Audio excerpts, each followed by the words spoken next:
Hello, friends. Welcome, ladies, gentlemen, and NBs, back to the Warui Deshou podcast. This is Stream of Thought for the summer 2021 anime season. I hope I pronounced that correctly. This summer season. The season. It's always anime season here, though. I hope y'all are doing well today. I am the Subtle Doctor. Still am the Subtle Doctor. That hasn't changed. You could tell that we've been on a bit of a break. A couple weeks off. Maybe a little bit of ring rust, but hopefully we'll work that off as we go. I am joined by my ever-present co-host, the chromiest dome, the manliest Mancunian, the guiltiest gear, Shadon, the hardest working man in pod business as well. Welcome back, Shadon. Thanks, Doc. I'm just going to say now that for today you may call me the Raging Radish because I am very beetroot or radish colored red. This is because of sunburn, and in case you're wondering why I am sunburned, there's a long and complicated story behind this. It's really nuanced. There are many layers to it, things to take away. But I feel like I could give you the distilled, Cliff Note summary of I'm a moron. So there you are. Currently working through the weird hangover adjacent brain fog of having horrible sunburn on my head, which, given that I am as bald as the day I was born, if not balder, is not entirely pleasant. But that being said, I'm looking forward to talking about Sonny Boy. I am looking forward to trying to untangle the web that is woven through this show's first 3 episodes and make some sense of it and offer some thoughts.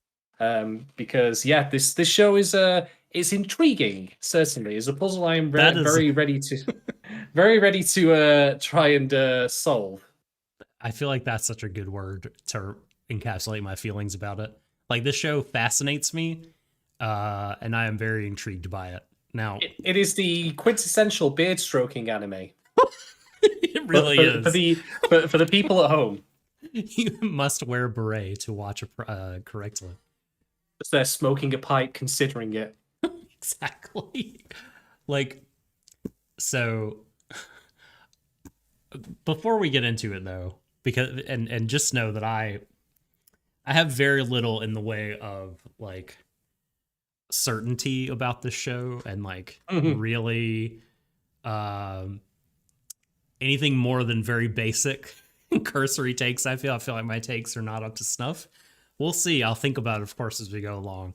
But before we get into talking about the show proper, I just want to quickly say that if you enjoy our work or you want to get the latest about what's going on at Warui Deshou, you can follow the pod at Warui Deshou. You can follow me at The Subtle Doctor and Shadon at Shadon1010, all on Twitter. And you could subscribe to us over at our Patreon. That's the most bestest way to support the show if you can. Of course, no obligation to do that. It's over at patreon.com/Warui Deshou. Of course, all this is very Googleable. I think we cornered the market on this name for podcasting. So if you're interested you know what's also Googleable? How not to get sunburned, but I didn't do that. Don't make my mistake. No. Use Google to its fullest abilities and look us up through there. What is it? You didn't use the Net Googles. Is that what it's called in the show? The off-brand search engine? Net Google. I use Foogle. It's the fake Google. It just doesn't give you anything useful. It's like the I'm lucky function, or I'm feeling lucky function on Google, except it's disguised as a genuine search engine.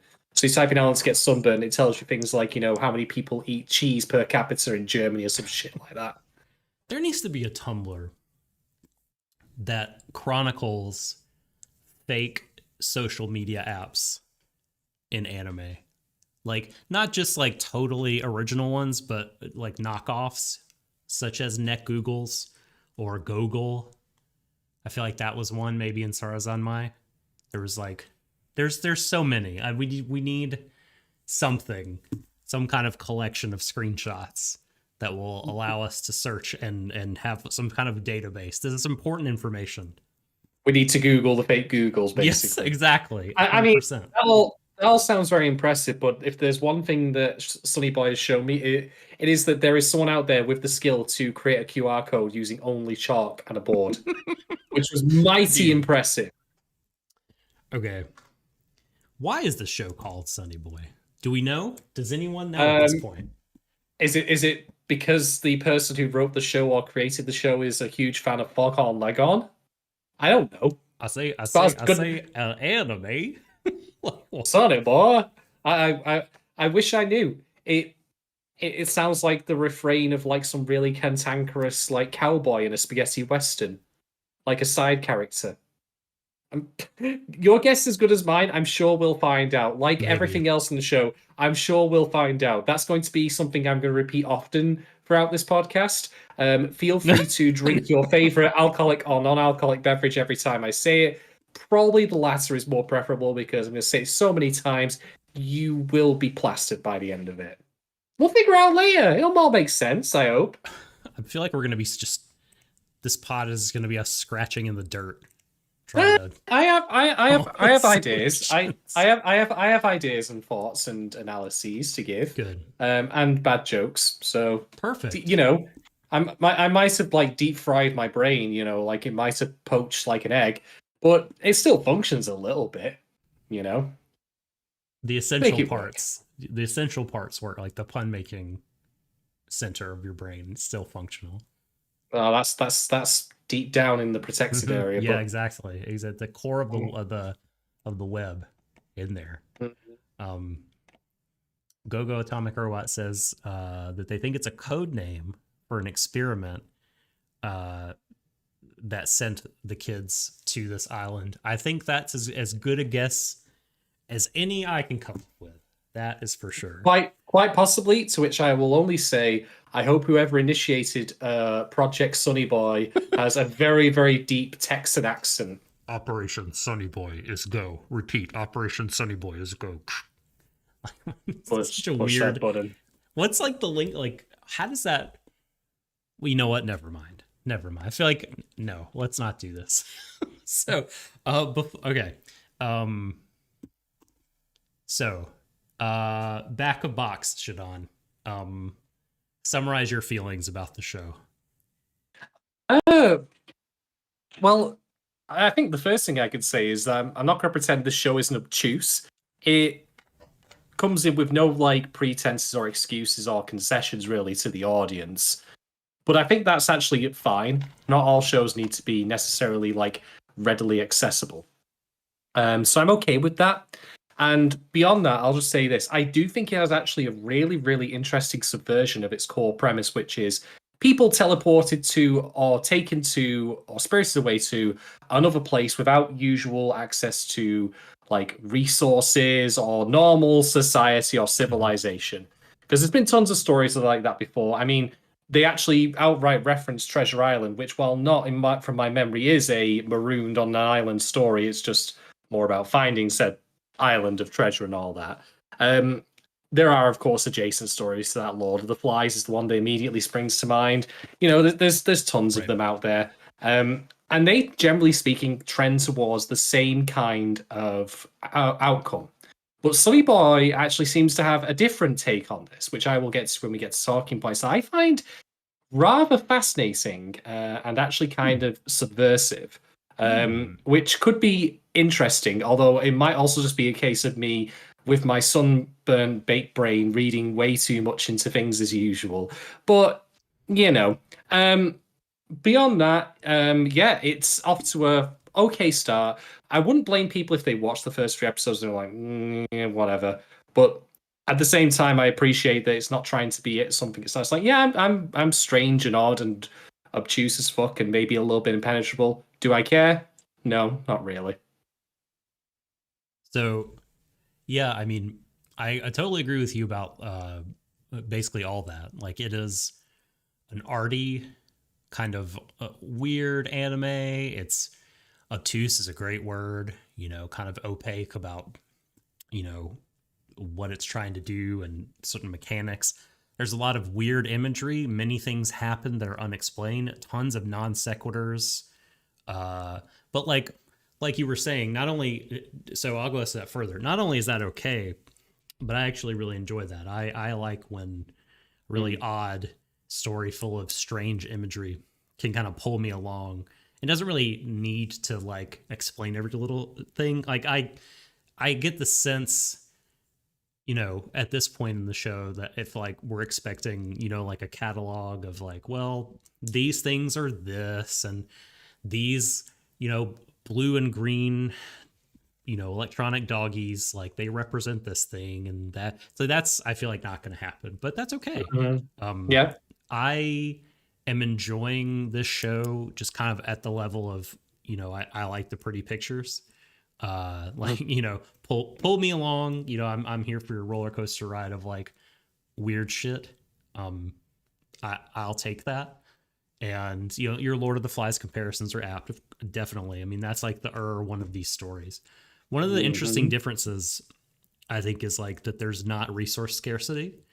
So, you know, it kind of the impetus for conflict in the group is different than just like, well, there's not enough meat or, you know, there's not water or whatever.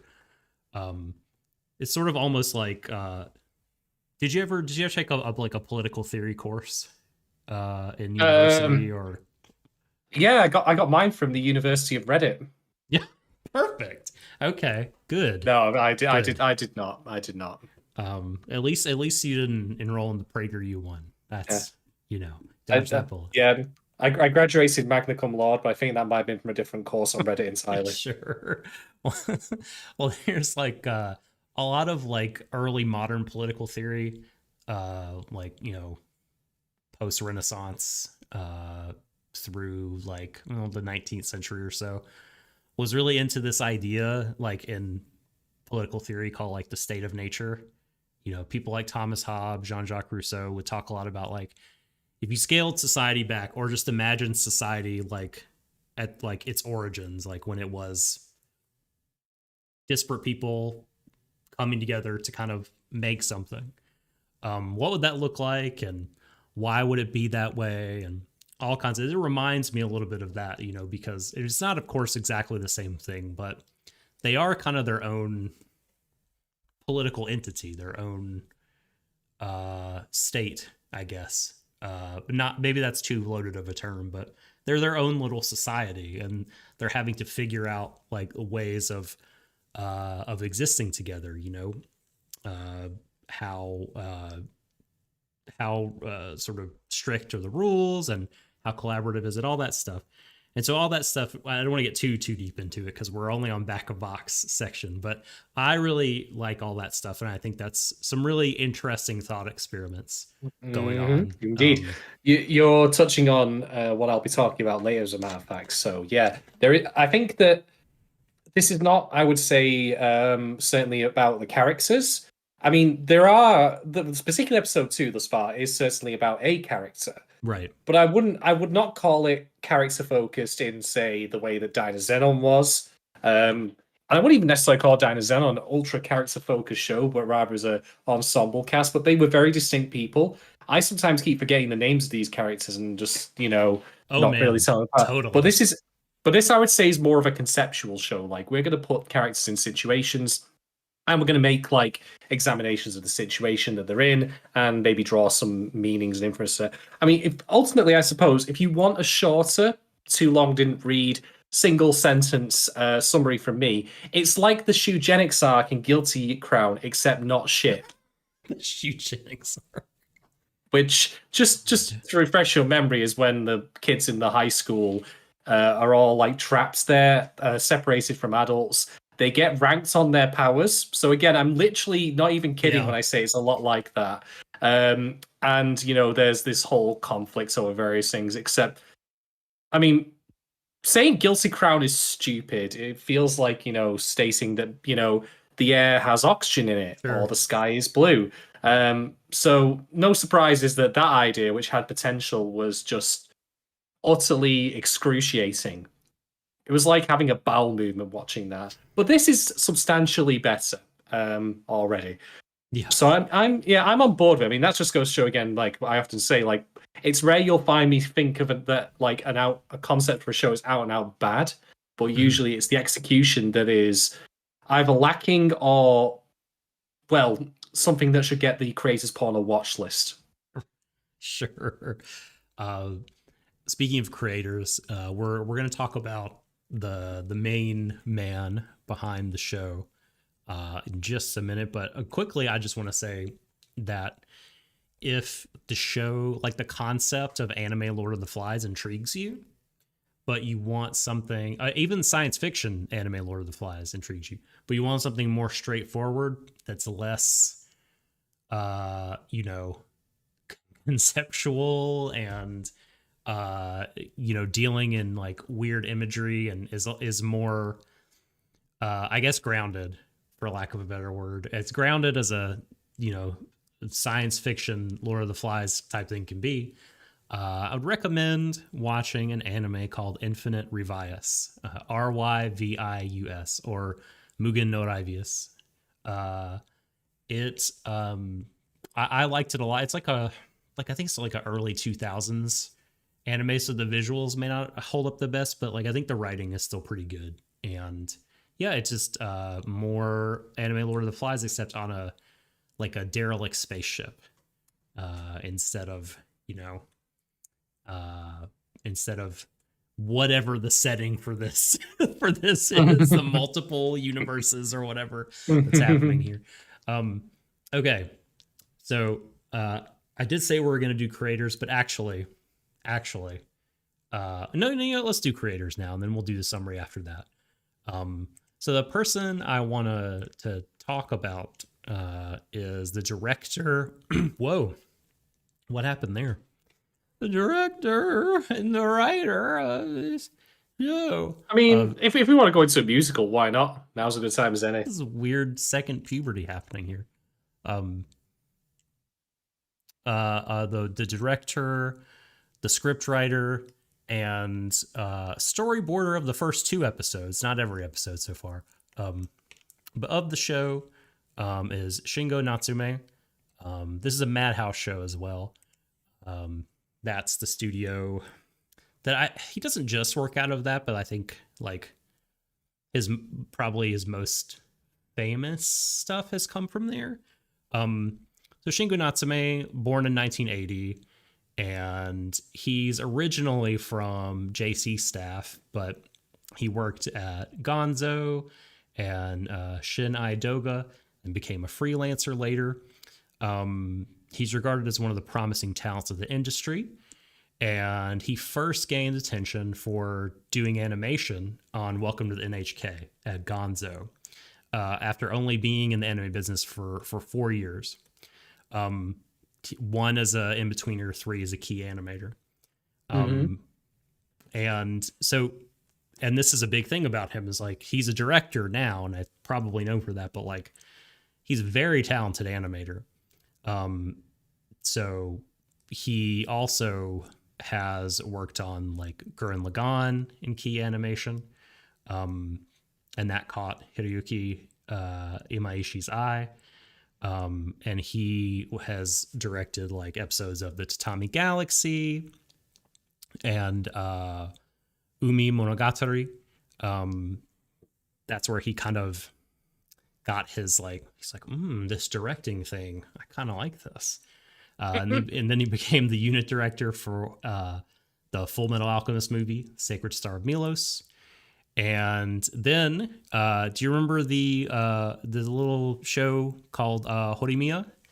We just you forgot about Horimiya already? Well, it's a love story about no. So there was an OVA for that show that came out a while ago before the TV show. And yeah, that's right. It was one of Natsume's early things that he was the head director on, but he really kind of broke out on Space Dandy, directing episodes of that.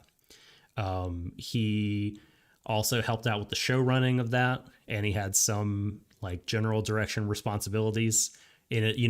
That's most people think about Shinichiro Watanabe when they think of that show, but Natsume was also the showrunner for part of it. And his main claim to fame thing that you guys probably know him for is Welcome to the Spaceship. No, I'm kidding. It's the first season of One Punch Man. He directed that, and as we all know, that is really amazing and fantastic. And I think part of that can be attributed, according to what I've read, to all the connections Natsume has made over the years in the industry. He was able to bring in a lot of really talented people to make that show a success. And now here he is. He's been given basically carte blanche by Madhouse to kind of do whatever he wants to do with this anime original thing, Sonny Boy. And like I said, he's writing the scripts, he's doing a ton of the storyboarding, and he's the showrunner. So this is there we go. This is his baby, and this is one of the few shows that I can remember in recent memory where we could just be like, the success or failure, point to one person. Like, obviously this is a collaborative project, and there are a ton of other people animating it, doing storyboarding. There's the seiyuu, all the different like component parts, but like Natsume really seems to have like the steering wheel on this. I mean, there's also Amazon choosing not to sue for, like, having always basically their logo and their name in this at various points. I love that it wasn't just a stupid like this is our Amazon, but it was like related. It was like a superpower one of the characters had. Yeah. Like she could just use Amazon whenever, to an extra dimensional Amazon. Very strange superpower to have. I mean, I that's Prime plus that. What can I say? Just haven't released it out to the wild yet. I'll just add, by the way, on the creative front, I know this is not normally something that I talk about when it, or at least I don't usually get involved in the creative stuff. It's not usually something I'm familiar with, but I had the strangest sense watching this. I was like, where have I seen this animation style before? Where have I seen this, like the way these characters designed, the way they look, how they are drawn, and it clicks with me. It's a show that I was actually very harsh on, relatively speaking, when it came out. But my opinion's softened on it a little bit since then, if only because I probably wasn't approaching it on its own terms, which, funnily enough, is also how you should say. No, get out. No. Which is also probably how you should approach Sonny Boy, I would argue, which is just to come on its own terms. That show is one that Madhouse also did, if I recall correctly, and it's Aka 13. Yeah, so he directed that as well. Yeah, and the character designs look well. Obviously, like the outfits and such are not the same given the disparate settings. The general style and sensibility of Sonny Boy reminds me a lot of that. Like, it actually pops up in my brain. I was like, oh, that's neat. Especially some of the more pastel-y looks to certain settings. Like, a lot of this feels very painterly. Like, it's a very unique looking show beyond the strange visuals. Like, I like that a lot. So I will definitely give the show credit, if nothing else, for standing out on how it looks. And I think that it's like I've said before about other shows, having a distinct animation style, even if it's one that seems relatively simplistic, like is in this case, can accentuate like a dreamlike or otherworldly state. And that definitely is the case here. So I think it works really well. I wish I could borrow my wife's art brain for a moment, because there's a word to describe what's happening, especially with things like whenever I said Asakase, the kid with like the most Marvel superpowers who can fly around and use electricity. Whenever he lands in the water in the second episode and it parts, like the way the water looks is incredible. Like, I thought, I was like, is the word mosaic? And that's not quite right, but it's a kind of it's some kind of classic like style that I can't, because it's not impressionist, it's not a mosaic, it's not like a particularly abstract, although I guess you could call it that. But anyway, yeah, there's a lot of really cool touches artistically. I mean, when like you said, that contribute to like the dreamlike nature of the world and reinforce like the setting. Like whenever that same kid was like, I don't know, warping reality in the first episode, like, and the screen looked like cracked glass. You mean when he was conjuring the Persona 5 victory screen, or whatever it was? Yes, definitely. Yeah. It's like the Devil May Cry victory about to go to stream. Tartarus now. Oh Jesus. Yeah. I mean, I'm just still waiting for the melting clocks to turn up myself. But beyond that, like the show looks really good. I can't hold it against that against it. And like I say, Madhouse is a pretty good pedigree studio in terms of their output. I can't speak for their actual creative practices or working conditions.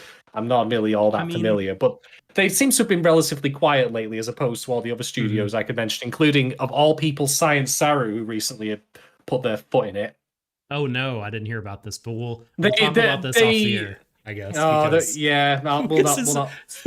yeah, but we'll I'll not look it up. here. That's sad. That's sad. Well, Madhouse doesn't have a clean record on this. I mean, no one's that I can recall anyway, like, died at their desk or anything. But like, I think that they've underpaid people for a while. I don't think they have a lot of money.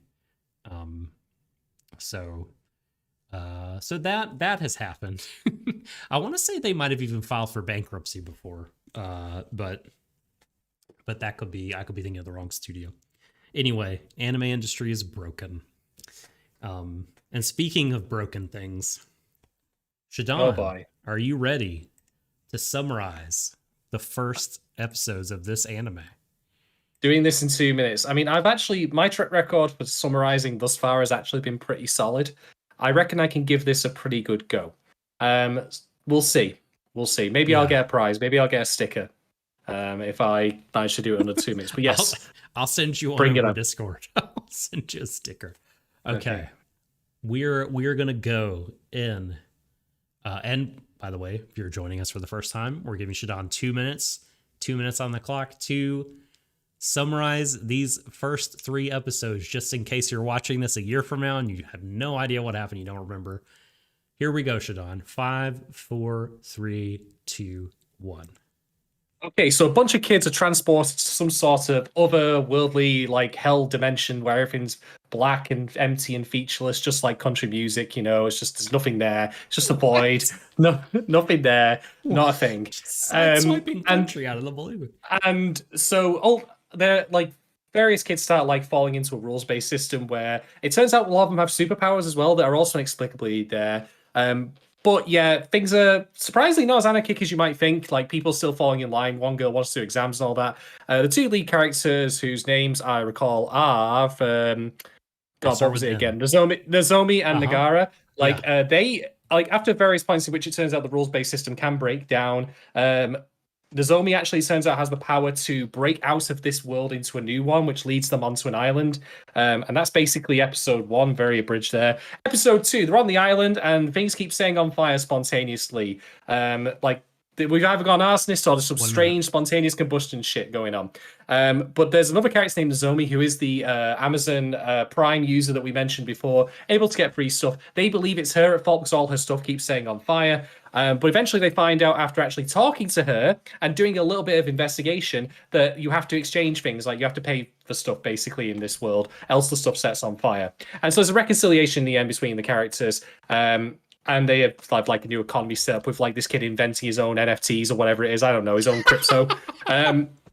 Episode 3, kids are disappearing and turning into like black statues. Nozomi and Nagara now team up and actually start like discussing like things like capitalism, like coming back in and all this, while investigating their absences. They find out all of them are recluses, but they're not really. They just kind of got disappeared by the rules of this new world that they're in, this next layer, where if they are ignored by the people around them, then they disappear. And it turns out also that Janus Joestar might be evil. There you go. Okay. That's it. All right, that's all. I think I did reasonably well there. I give myself a 6 out of 10 on that. That's fair enough. You did better than I would have done. I would not have known. Shit happens. I don't know. Yeah, this is like stuff occurs. Just blah, things are happening. But it's like watching The Cube after having a concussion. It is. That's very apt. Okay. So, I think maybe the stuff that we didn't... By the way, I sent you the page of names just to reference because I definitely need it also. I don't care what the star kid is called. They're Janus Joestar to me. That's it. Wait a minute. Oh, you mean with the little star Birthmark Yeah, or whatever. Oh, Hoshi. they're a Joestar. I don't care like what their actual name is. Janus Joestar. That's their name to But me. he's the bad guy. Are the Joestar? The Joestars are good guys. Well, one of them, Dio has Joseph's body on it. Oh, sorry, Oh Jonathan's yeah, body. that's right. I guess that complicates Uh, things. Life is never simple, Shadon. no, it really isn't. So I guess now it would be a good time that we've talked about Natsume and had our little refresher, the summary. We're gonna go straight to the patron questions and then hit up our own discussion points that we don't discuss in answering the patrons' questions. So let me pull the questions up so I have them in front of me. Okay, I've got them. Shadon, will you do the honors of reading the questions? With pleasure. So, first batch of 2 comes from Johnny Rackham. First of which goes, based on the characters with powers we've gotten to know best thus far, what correlations, if any, do you see between the characters and the powers they gained? For instance, are they random, or is there any rational or symbolic links? My immediate answer to this is I actually don't think that this is like the way that this show is structured with terms of like these characters having their powers is that have like they have powers because of their past behavior, but rather it's now influencing their more current ones, I would say. In part because we just don't know a lot about them, I would argue. But also, I think that's probably more the intent of the show, which is that it's more expressly interested in the effects rather than the cause of like their powers. I mean, there is certainly an investigation element that's happening in this show. But also, some of them are just rather random. I mean, there's literally a kid who has the ET power. So dumb. Yeah, he has a thing. He has a finger that lights up. So, yeah, it literally is the Why does ET he have power, that power? which actually might turn out to be more useful than you'd think if he also develops its like sequel, which is the ability to phone home, given their current situation. If only the school didn't have infinite power and infinite water, he'd be useful. But yeah, no. he's got a light up finger. Congratulations. So I don't think that as far as we've got so far that the characters like backstories and histories thus far like have led to them getting their powers the way they have. I think rather it's more a case of here's some random stuff. Well, not so random, I would say, because I think some of them have expressly got the powers they have also in terms of because like for example, God, why have I had a name on my notes. So I'm going to look it up again.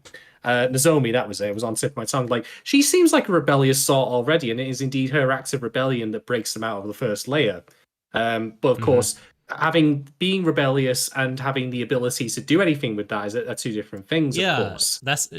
I don't know if that's her rebellious nature is necessarily like her power. She says is compass, so she's the only one who can see the path home, like the true way home. You sort of see it like twinkling far off in the sky, and everyone's just like, "Are you sure you can?" She's like, "Yes, I can see it."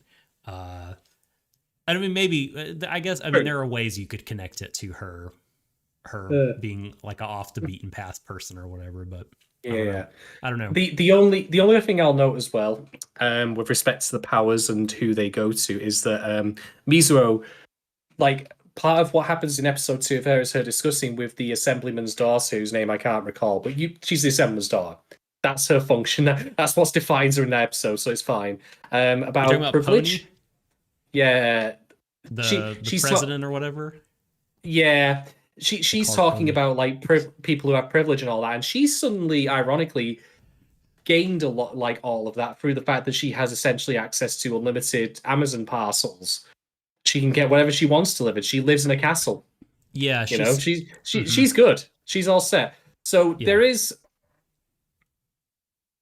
a a contrast and an irony to that she has she criticizes like her privilege as being a Diet member's daughter, but in turn has the ability to basically give people whatever they want.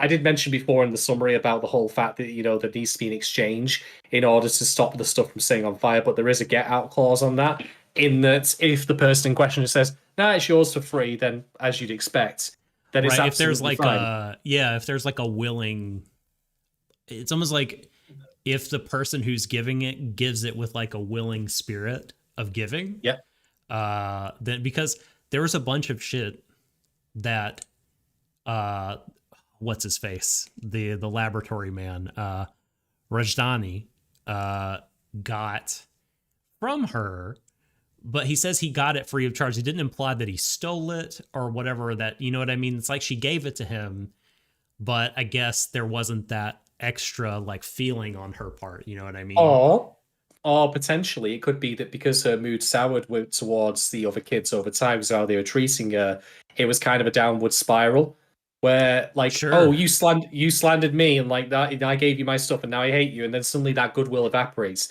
So maybe it's not a one and done thing. Do you remember when he gave Nozomi the Mario 3 raccoon leaf block? Like, Yes. he gave it to her. It didn't really seem like he wanted anything in return, but it also caught on blue fire.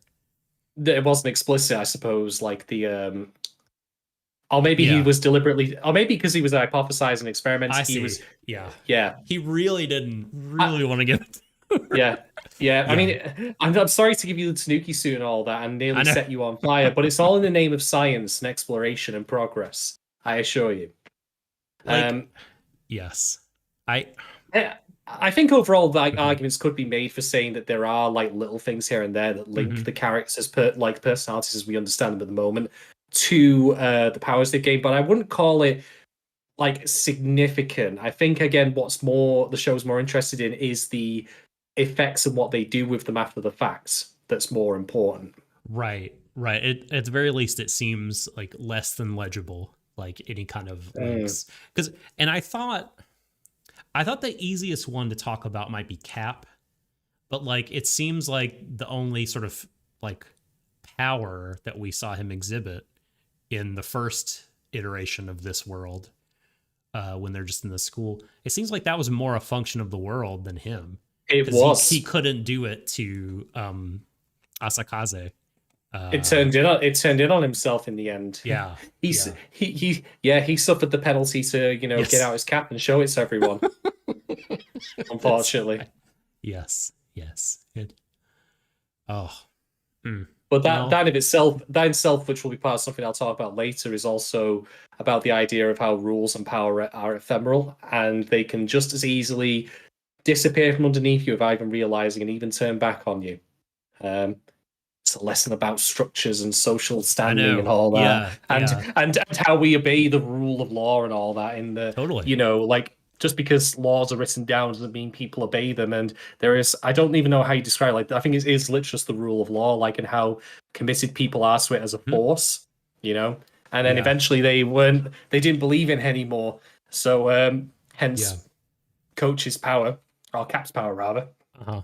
turned in on itself. Yeah, the show's very political in this way, right? I mean, Well, they it has the capitalism word in it, yeah, it's and true. It's true. it's not appearing on a book written on the front of a book written by K. Marx. So I that know. clearly it's Yeah. Well, and by that I don't necessarily even mean it's like woke or whatever, but it's just interested in oh, it I seems wouldn't to be even use. interested in political ideas, like classic ones, about Mhm. power and coercion and the rule of law, like you said, and the state's function, and Uh, collaborative societies versus like top down, like you know ruling, like other labor theory of value, like economy, like all that stuff is like just emerges from nothing in this world. And this is the advantage of a thought experiment like this, because you can see, like, it's really easy to like trace the roots of things like that to like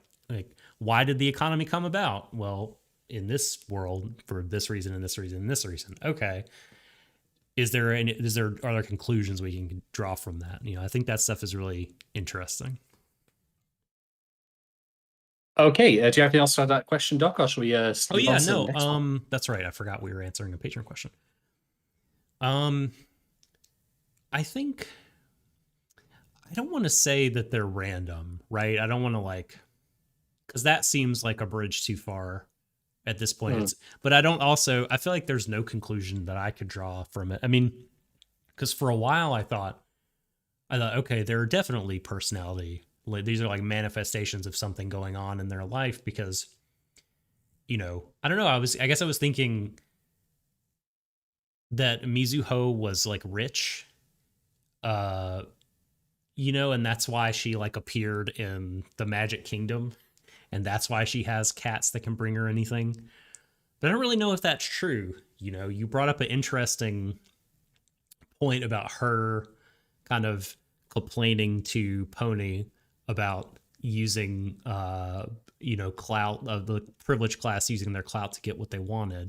That would seem very hypocritical of her, but she's also kind of a hypocritical character, so it's not out of the bounds of possibility, you know, because she's always like getting really mad at Nagara for running away from his problems, when it seems like that she likes to do that as well, as evidenced in episode 2, rather than face up to everyone and tell them to fuck off.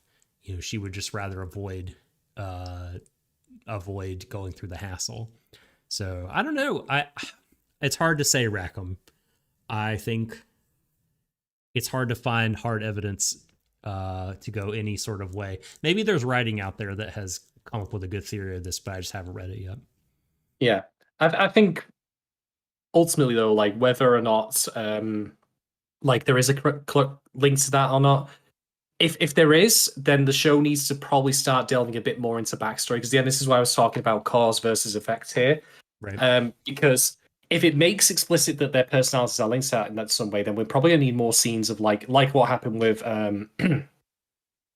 God, again, sunburn brain not working. It's okay. Mizuho, thank you, Mizuho. Yeah. Like with how like, you know, she interacted with the teacher who then disappeared.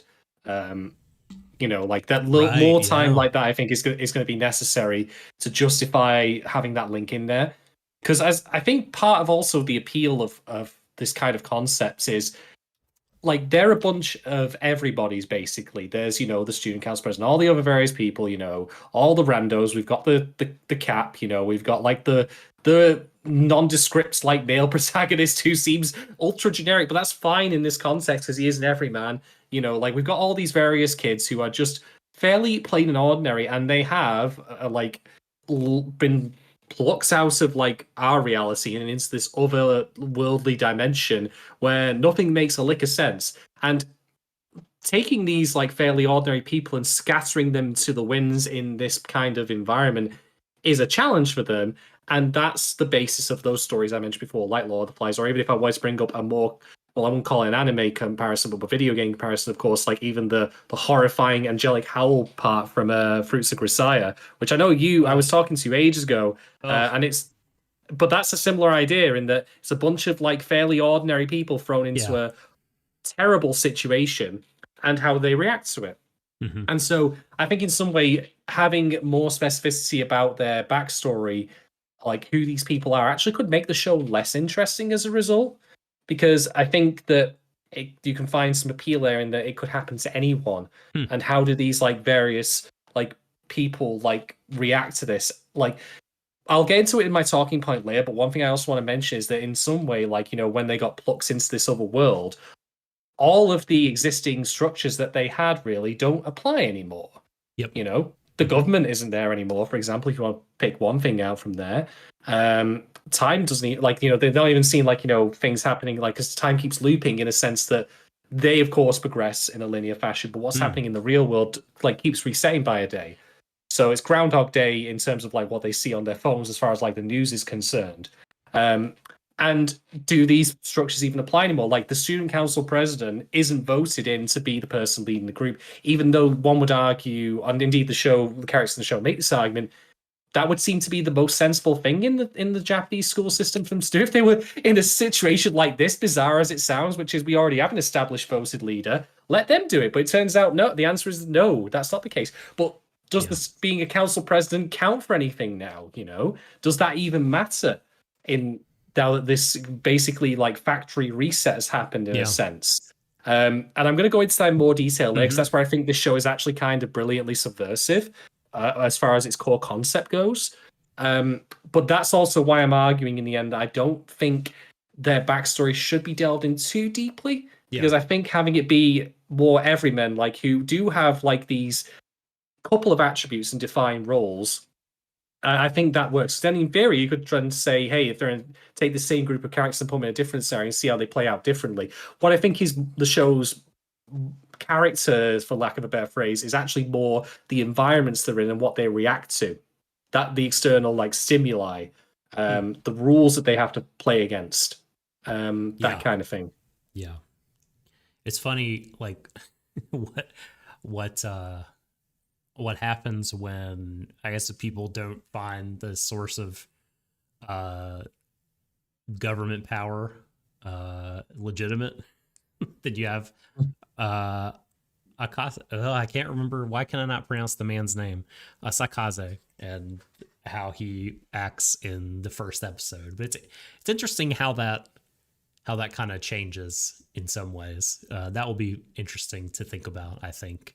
Yeah. Why he rebels so much against this one kind of setup, right? The student council, strict rules or whatever, and then there still seems to be like the I don't know. I guess it's more collaborative in episode 2, and he's like seems like way more chill and actually willing to help out the group.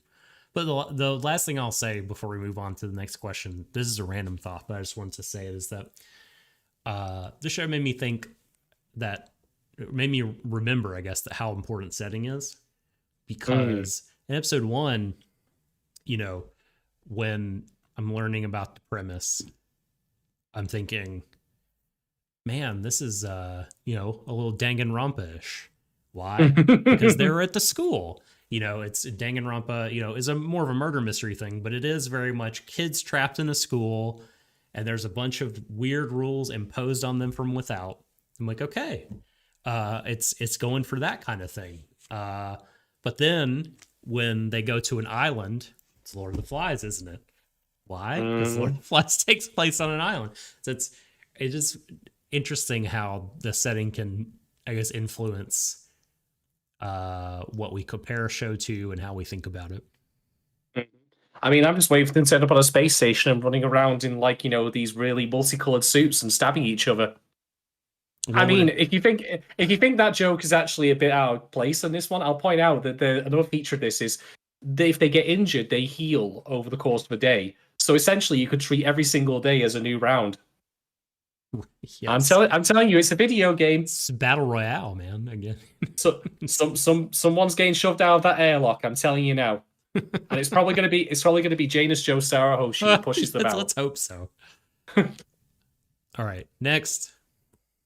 Next, indeed. So, next question from Rackham is, based on his power and the final scene of him using it in episode 3, do you think Hoshi, aka Starboy, or I'll say it last time, Mr. Joestar, could end up presenting or introducing a religious element or authority into the show the same way it has depicted or introduced the idea of government and capitalism as well, the students last time? Yes. I mean, apart from the fact that the religious element could very well end up being the what were they called in Berserk again? The Chosen Ones, because it is an eclipse after all that we see. Yeah, it could be the God Hand. I mean, we saw the eclipse in the end of this. Don't tell me it's not possible. It better not be that. It better not be some beat for beat eclipse episode or whatever. No, I'd love if it was just like a joke where the guy just like opens up a door, like as he's going through all these portals, of course, in episode 3, and he just sees the God Hand there chilling around a poker table, and he just quietly closes again without comment. Nope, thanks, not dealing with that. It's the Grandpa Simpsons gift. Just pick the hat back up and get out of there. I would say it's certainly possible. I mean, the idea of savior has religious connotations to it, depending on how you read it. Oh man, yeah. God, I didn't even think about this. The eclipse as well, like, you know, that sometimes is seen as a religious event. Totally. And I think that I would be interested to see how that pans out. Yeah. Wow. Because again, while dancing around my talking point here, one of the things that Sonny Boy has shown in its episodes thus far is that even though we've had this kind of factory reset, people are still settling into cliques. Like, they're settling into, like, you know, schemas of rules and expectations and demands and societal pressures and all that. And therefore, it would only be natural for one of those offshoots of this reset to zero, but this inward, like, desire to fall back into this kind of order-based system for a religion to come about. Because religions, from my perspective, as a non-religious, like godless heathen, are that, they have historically been created in some sense to oppose order on chaos. Now, whether or not that chaos is something that is, morally or ethically demands the order that religions place on it is up for debate on a per religion, per moment, etc. Based. I'm speaking in very broad strokes here, but nonetheless, I think that's how I see them, and I could certainly see that spinning out from here. But I have a feeling though that if Hoshi were to do that, he would do that just merely as a kind of Grima Wormtongue whispering in your ear thing to someone, like, maybe you should start a cult. Start a cult. Do it. It'd be fun. Be a laugh. Oh, slap a Sakase. Just do it. Wow. So the question is interesting because Rackham says the final scene of him using it.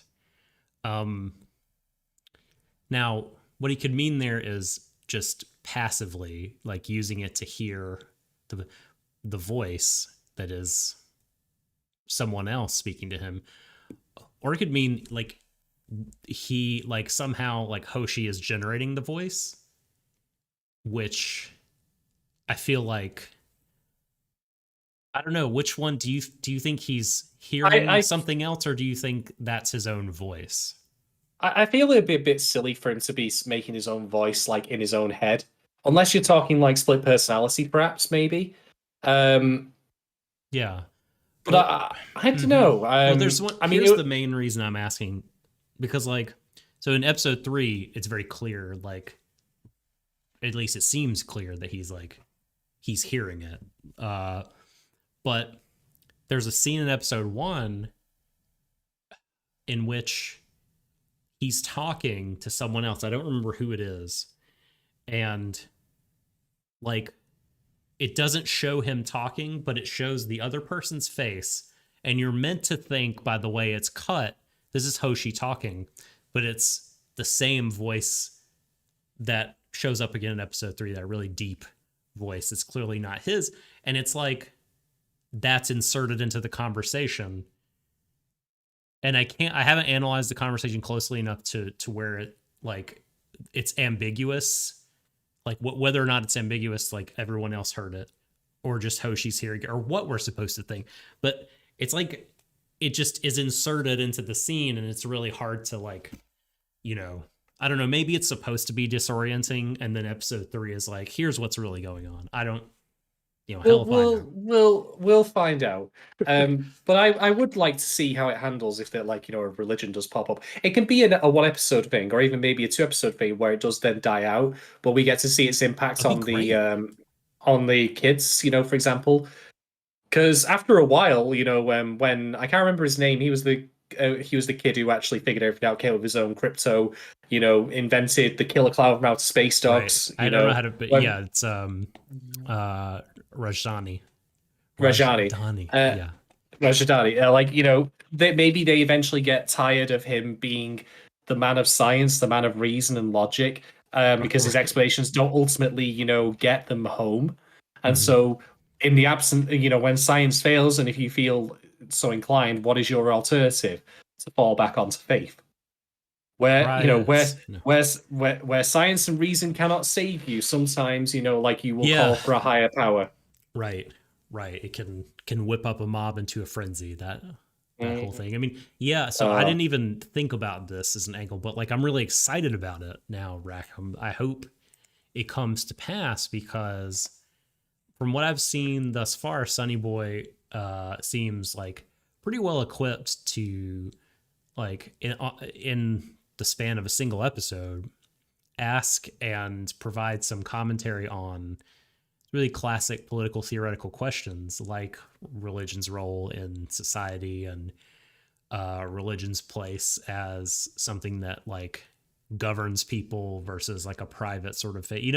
I would be really excited to see it. I mean, I think if it does choose to tackle it, it will almost certainly do a better job than Brand New Animal did.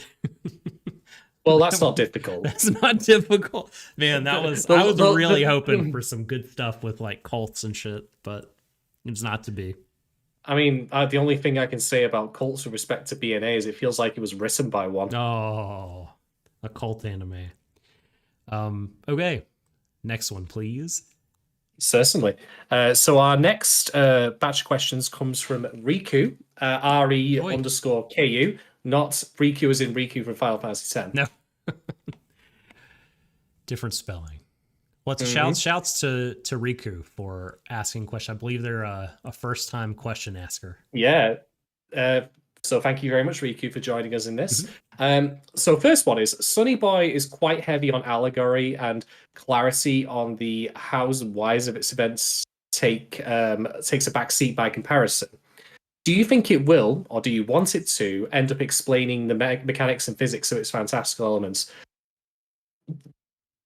I think this is an interesting one because I think there's inevitably a tension in a lot of stories like this between like explaining like how things work and being ambiguous, because the problem is that being overly mechanistic, we saw this with Wonder Egg and how that actually even before its ill-fated finale, like where it explained things arguably too much to the point where it was clear like certain things hadn't been thought out, like how it reflected on Momoe, for example, like, you know, and I can't remember the name of her Wonder Egg, the trans girl. Oh, right. But you know, I know who you mean. I know who you mean. Yeah, and how in theory the you know, the mechanics of that like invalidated their identity as a woman.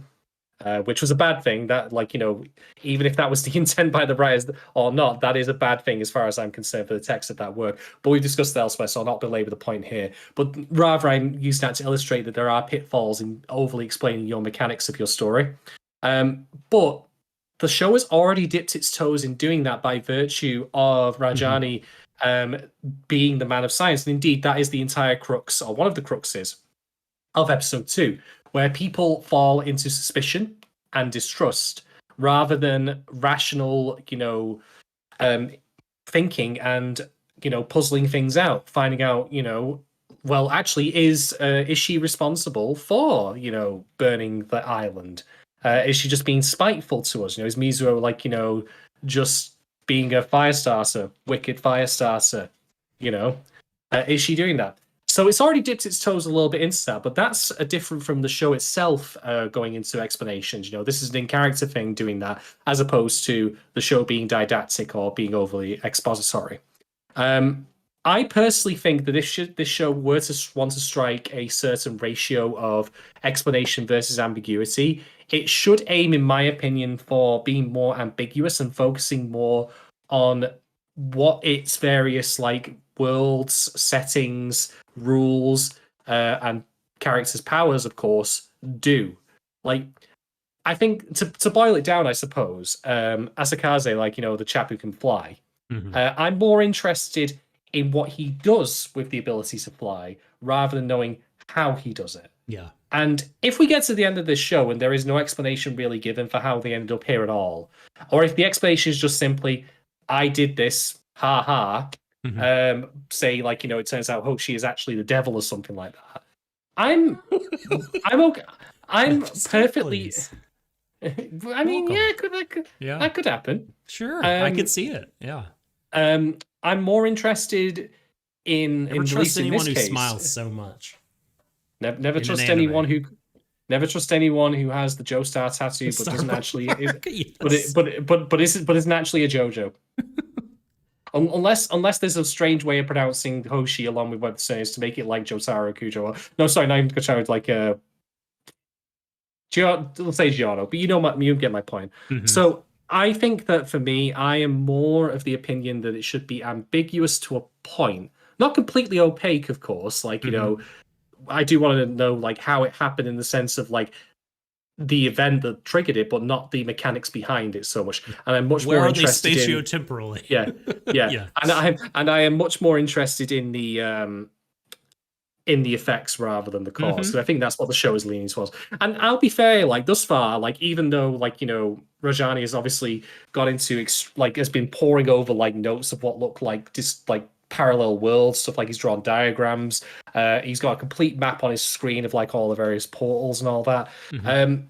The show has been relatively light on explanations and exposition, which has been good in my Mhm. opinion, and that in turn serves it as a mystery show as well, because that's part of this show's appeal. It is a puzzle that we solve along the way, but it's not Yeah. necessarily a puzzle of where we have to understand everything, but rather just how do they get home, what do they have to do, and indeed. That's part of the appeal of, like, say, episode 2. We're like, what is causing the burning? You're asking the question if Mizo is causing it in the same way as the rest of them are, as the rest of the characters are. Yeah. You might not have the same, like, vested, oh my god, all my stuff's burning, like, motivation to find out, but it is nonetheless an intriguing thing for you to think about.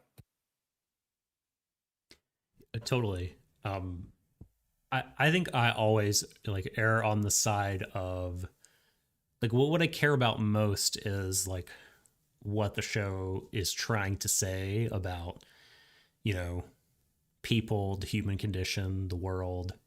Um and if it's like consistent to a point anyway. That's Mhm. also a flexible notion. If it's consistent with its own internal logic, I mean, I think that you know explanations, like grand explanations for the hows and whys of Mhm. everything that's going on, are sort of superfluous. Like, yeah, I would rather not like waste time on a lot of that specific stuff. Yeah. I mean, there's a way in which explaining it in a certain kind of manner could add to all that stuff, could add to the themes of the story, could add to um the mood and the political commentary and stuff. But explanation for explanation's sake, like, guys, we really did think of how this could happen, and let me tell you, Black holes. not really interested in that so much, right? I mean, Mhm. yeah. uh I oh shoot, I thought of something to say, but it went away. So yeah, I don't really want it to, and I don't. It doesn't really seem like it will, at this point. At least not in the bad way. Not in the like, we figured this out. Oh, and I should note, I don't mind if the author of the show, Shin Gunatsume, has worked all that shit out and there is an explanation for it, scientifically or pseudoscientifically. I'm good with that. That can exist. But like shoving that onto us, I think would not necessarily be in the story's best interest. Again, if it's done just for the sake of having an explanation. Because like Yeah. leaving things so open, um is, I don't know, it's just fun. Like it adds to your participation as a reader of the text. Like you're constructing theories and you're making connections and everything, and that can be a really valuable experience when engaging with Yeah. media. That stuff you're talking about there, like, I know where its rightful place is, and it's on a Wikipedia page, so Sure, I'm cool with yes. that too. I'm cool with that too. All right. Do you have anything else to add to that question, Doc? Nope. Okay. Next up, for Riku is, what do you think the almost complete lack of music is doing? Why the choice? How does this contribute to the anime's themes or exploration? Well, the first, I think something to note, and this is something that YouTuber Tanscruel has brought up in the past, particularly in relation to reality TV, is that music quite definitively can be used to set mood or inform emotional response. Uh, like, you'll see, for example, differences in the music utilization, as on Tentacle's video, between reality TV shows in America and the UK, even though they are the exact same show, like Gordon Ramsay's show, where they'll always have like those shocking musical, like, tension building moments before Ramsay like lets rip with his usual profanity, whereas the music in the UK is less how prescriptive, like, where it's not basically telling you how to feel, allows you Yeah, to be more interpretive. I'm basically saying that your TV is inferior to ours. I'm so sorry. Um, but that's okay. point being is, I think that actually serves again to help with the ambiguity here, um, Yeah. because if, like, if like say you had that scene with like Mizuho, like with her cats, and there's just sinister music playing over it, then that leads us to think, or rather infers us to think, oh, she's at fault for the blue fire. Right. But and conversely, you could have like much more relaxed music, which in turn would suggest she's not.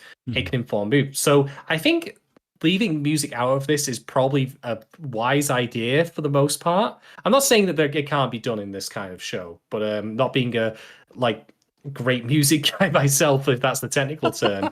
It is great music guy, yes or no? Yeah, I'm not really sure like if that's I don't really know myself how it could be done, but I think thus far I'm in agreement that or rather of the opinion that not having music in is probably for the best for maintaining the mood. In that we're just soaking in the environment, we're soaking in what little noise there is, like the waves, for example. We're not being told how to feel, we're being left to interpret it on our own.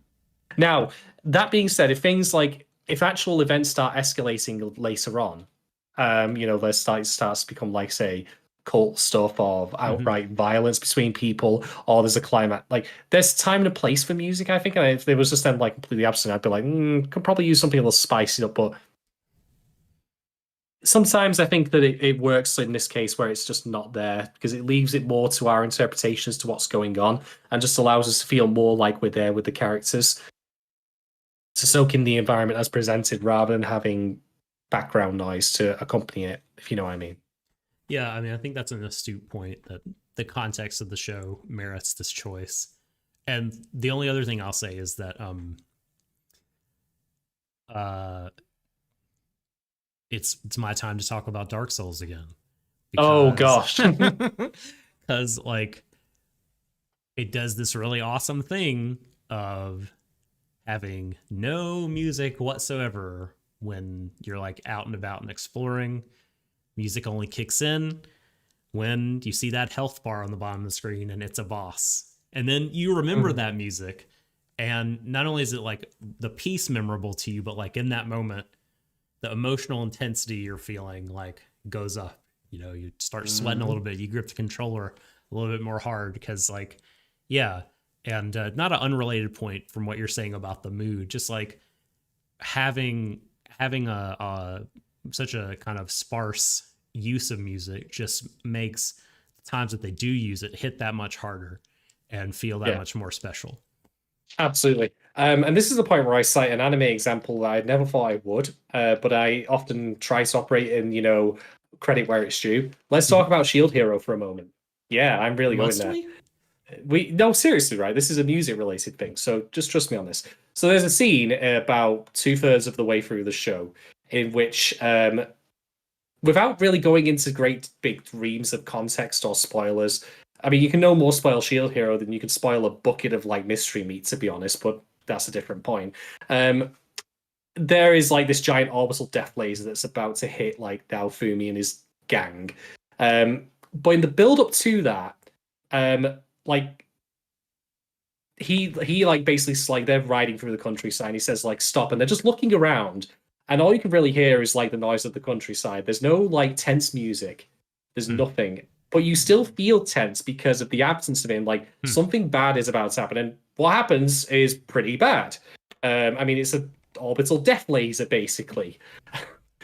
And just to point out as well, that show, like again, for all of its terribleness, it was scored by was it Kevin Penkin, who also did Made in Abyss, if I recall correctly? Yeah. And true.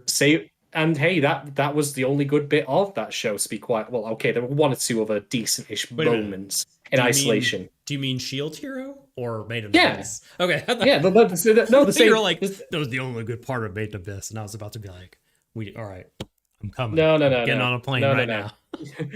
No. But I mean, so if there was to be a tense sound background track for that, I mean, they had someone doing the score on it who absolutely could have delivered on that. But wisely, for what it's worth, given the content, it was like, no, this is something really bad is about to happen, and rather than having like a or whatever, it's just like complete silence, noise of the countryside, and then death laser, and it's a good moment. Like I I Yeah. shied out in the essay I did on it, like, as actually a legitimately good moment for that show. But again, goes to point out that sometimes, like, not using any music at all is just as effective as actually putting a piece of original score in. See, I could be nice to shows that are otherwise terrible if they have things that are credit worthy. Don't say I'm not being fair. Somebody left you a really good YouTube comment on that one.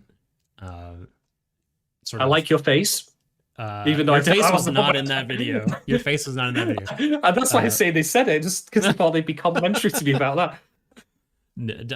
I don't even. It was it was a long one, but basically it was like, yes, you're correct, and I'll tell you why I also think Shield Hero is bad.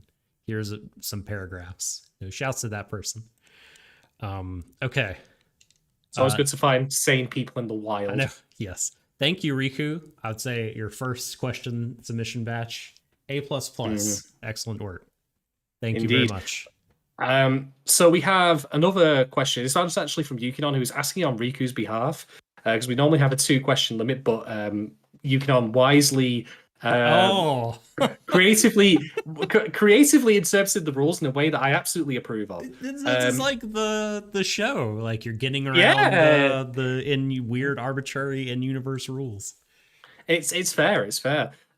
So the one question we have here from Yukinon on Riku's behalf is Sonny Boy saying that the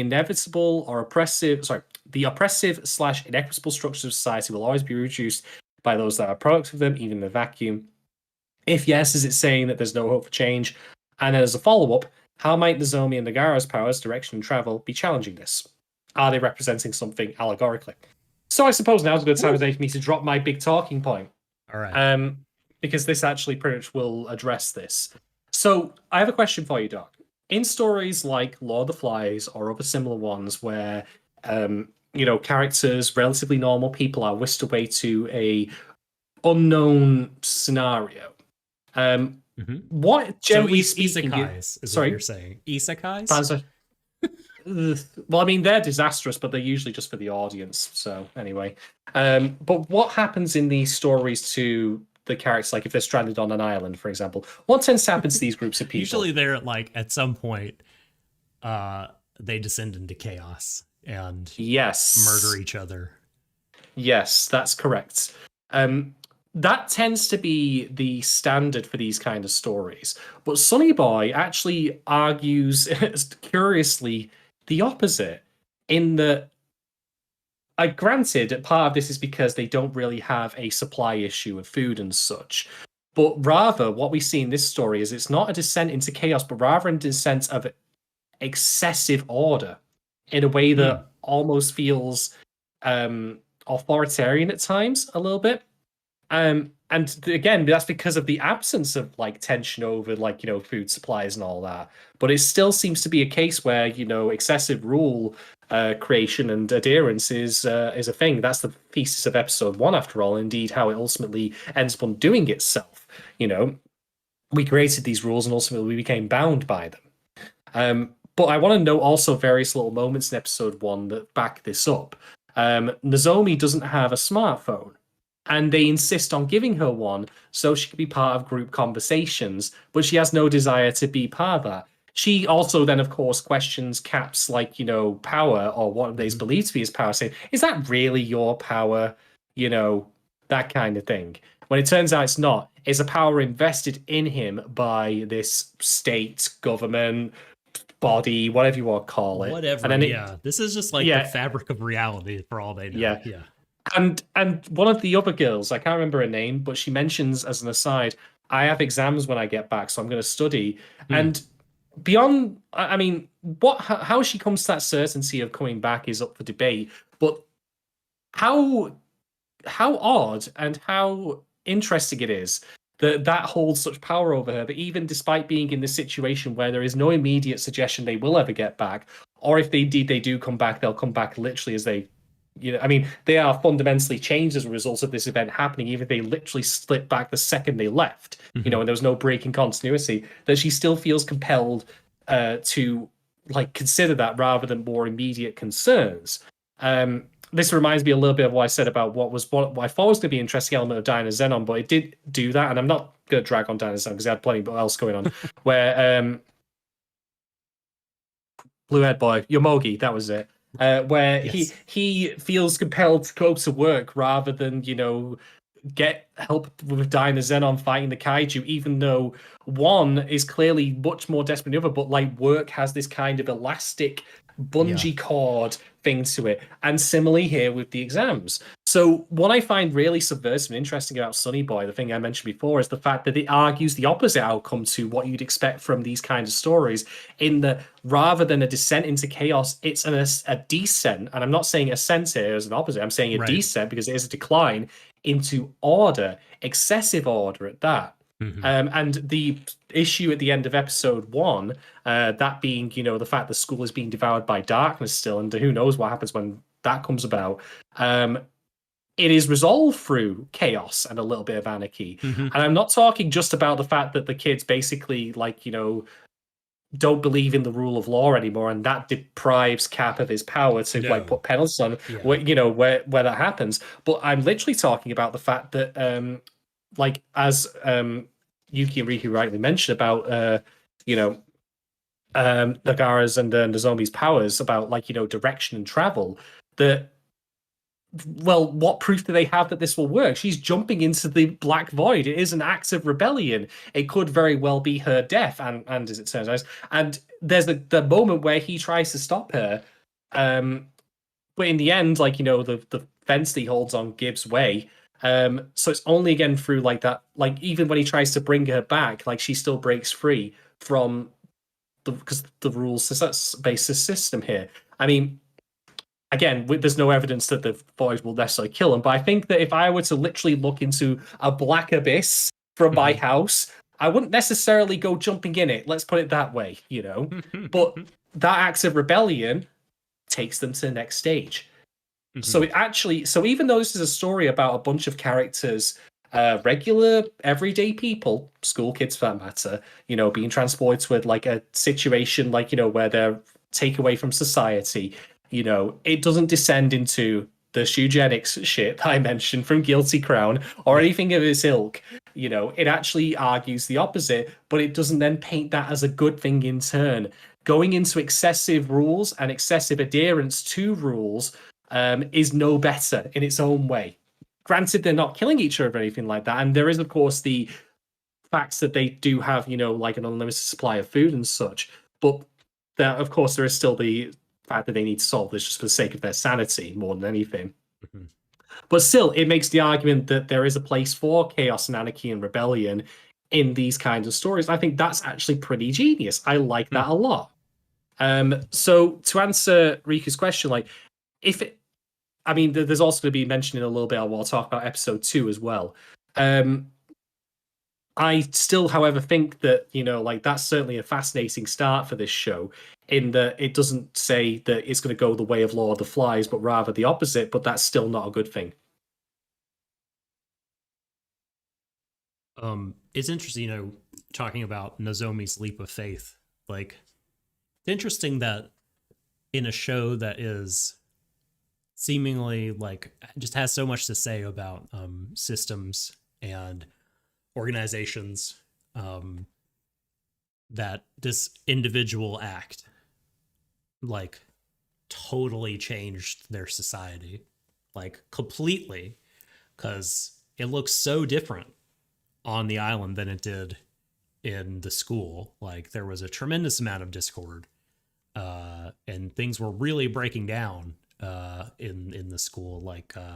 Cap was illegitimately using force, given to him by vote and consensus, but at an earlier period, the people were starting to question the legitimacy of the power, and it was really all going to hell. And then, like you said, almost a chaotic kind of action, an individual actor based on her own individual will and impulses took that leap and flipped the chessboard. And now on this island, everyone seems to be more close. They have problems, to be sure, but there seems to be much more collaboration and not a lot of like kicking against some sort of order that was imposed on them that people think is illegitimate. Yeah, I mean, just to go back to Nozomi for a second, like, what is actually the big deal about her having a smartphone? They wanted to be a part of the group chat. They wanted to be like, Control. constant. Yes, exactly. To constantly be receiving messages. It's basically the equivalent of like, how some governments have said, hey, we're going to put we're going to test this messaging system. It's for emergency purposes only. But people were rightly like, no, we don't want any of this shit. It's open to abuse, basically. Mhm. And they're not like starving. Indeed, this is what the arguments that the show makes for the fact that food and such are not really a concern, because there is no real like pressure on her to be controlled in that way. And indeed, there's a little bit of that actually in episode 2 as well with like Aranosi, like, hey, like one of the other characters like, why are those lot going surfing while we're building a fucking beach hut or something? But yeah, there's that, and then I suppose we should also address the idea of capitalism. Let's talk about our favorite, gosh. like civilizational structure. Yes. Okay, we could do that. Yeah, go ahead. I will. So basically, this again is another way in which the show makes good use of what otherwise would seem to be an impediment for these stories, which is there is not a supply issue. We have food, we have water, we're good. The only actual threat, energy. The only actual threat that happens in episode 2 that, is that the island could potentially burn down. Like it's the only scarcity there is of land, and of course, if the old place burns down, then they're done for. Mm-hmm. But otherwise, they're fine as far as. And in theory, they could also just retreat back to the school, I suppose. I mean, that's not immediately said to be impossible. Yeah, but they can go back, and they definitely can. And Raj also this was a nugget that was dropped very early, and they haven't come back to yet.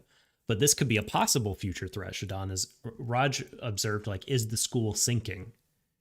Because like he looked out to the foundations and were those ever that shallow before? You know what I mean? So there's some question as to like, is there some kind of time limit that they're working with? Yeah, and so Nozomi, like sorry, not Nozomi, Mizuho.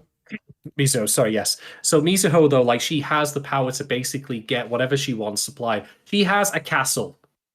It is literally the Magic Kingdom. She is Disney. There we go. There's the thing. But rather, like I think what it reveals is actually kind of interesting, because it turns out all along the obvious answer is, well, just give people stuff and just explicitly say that. Like that's not a big deal for like coping with the rules of this world. I mean, we have one character who steals something and then it just kind of burns up later and all that. But again, it seems to be triggered more at the moment of realization when that thing has been taken or no longer should belong to them when they originally sided with them. But then, of course, they have the introduction of what is not Dogecoin, whatever it's called, basically. Let me find it. Keep talking and I'll find it. Yeah, they have the introduction of this, like, coin. Well, that's the one, yeah. They have the introduction of that currency as a means of like facilitating exchanges. But again, one must ask, currency is given out as a means of like dealing with scarcity. Like, there isn't if there was infinite food in the world, one would hopefully assume that we just give it out for free. But we don't give it out for free because it's not infinite. Yeah. And that's, of course, why, when there are food shortages, prices rise. That's how that works regressively, because we live in capitalist society. Yay, go capitalism. Yay. But they don't have a supply problem. And yet, again, talking about the idea of the elastic, tension of like falling back into rules-based systems, all that they needed to do, basically, and one, I suppose, could argue that relying on Mizo for this would be problematic because she's one person with all the power, and that could, in theory, make her a dictator or an autocrat. But still, in an ideal world, she would just simply, be asked, "Hey, can I have like, problem. Yeah, can I have like a." Sorry, you got to finish. I'm sorry, finish your example. Someone just message her and say, "Hey, can I have like a cup ramen or something like that?" And she goes, "Yeah, sure, here you go." Yeah, we have a private property problem. Yeah, not a supply problem. Yeah, we unfortunately snap back to the systems that we already know. Yeah. Even though the answer is like so obvious, it's actually kind of brilliant because know. it's so true also of real life. I mean, to give an example, and this is true for both the US and the UK, there are, my understanding of it is, at least last checks, there are more empty residential properties in both the US and the UK than there are homeless people. I know. It's maddening. So what's the answer to homelessness then? Well, we just give them away, but we can't do that in a capitalist They society. need But the answer again is jobs. service. Yeah, Yeah. and that is again why I do actually think, even though like in a lesser story, the infinite supply thing would be a detriment to it, because then there's no tension over scarcity, resources, starvation, thirst, you name it.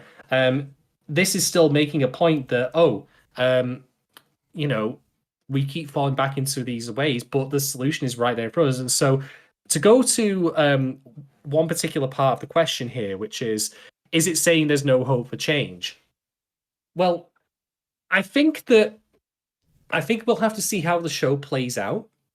But the fact that the solution is there and is addressed and is brought up and is just as simple as it is, it doesn't require some like random ritual or some other like in show nonsense. Like, it is literally as sensible and as common sense as, hey, this is yours, go nuts.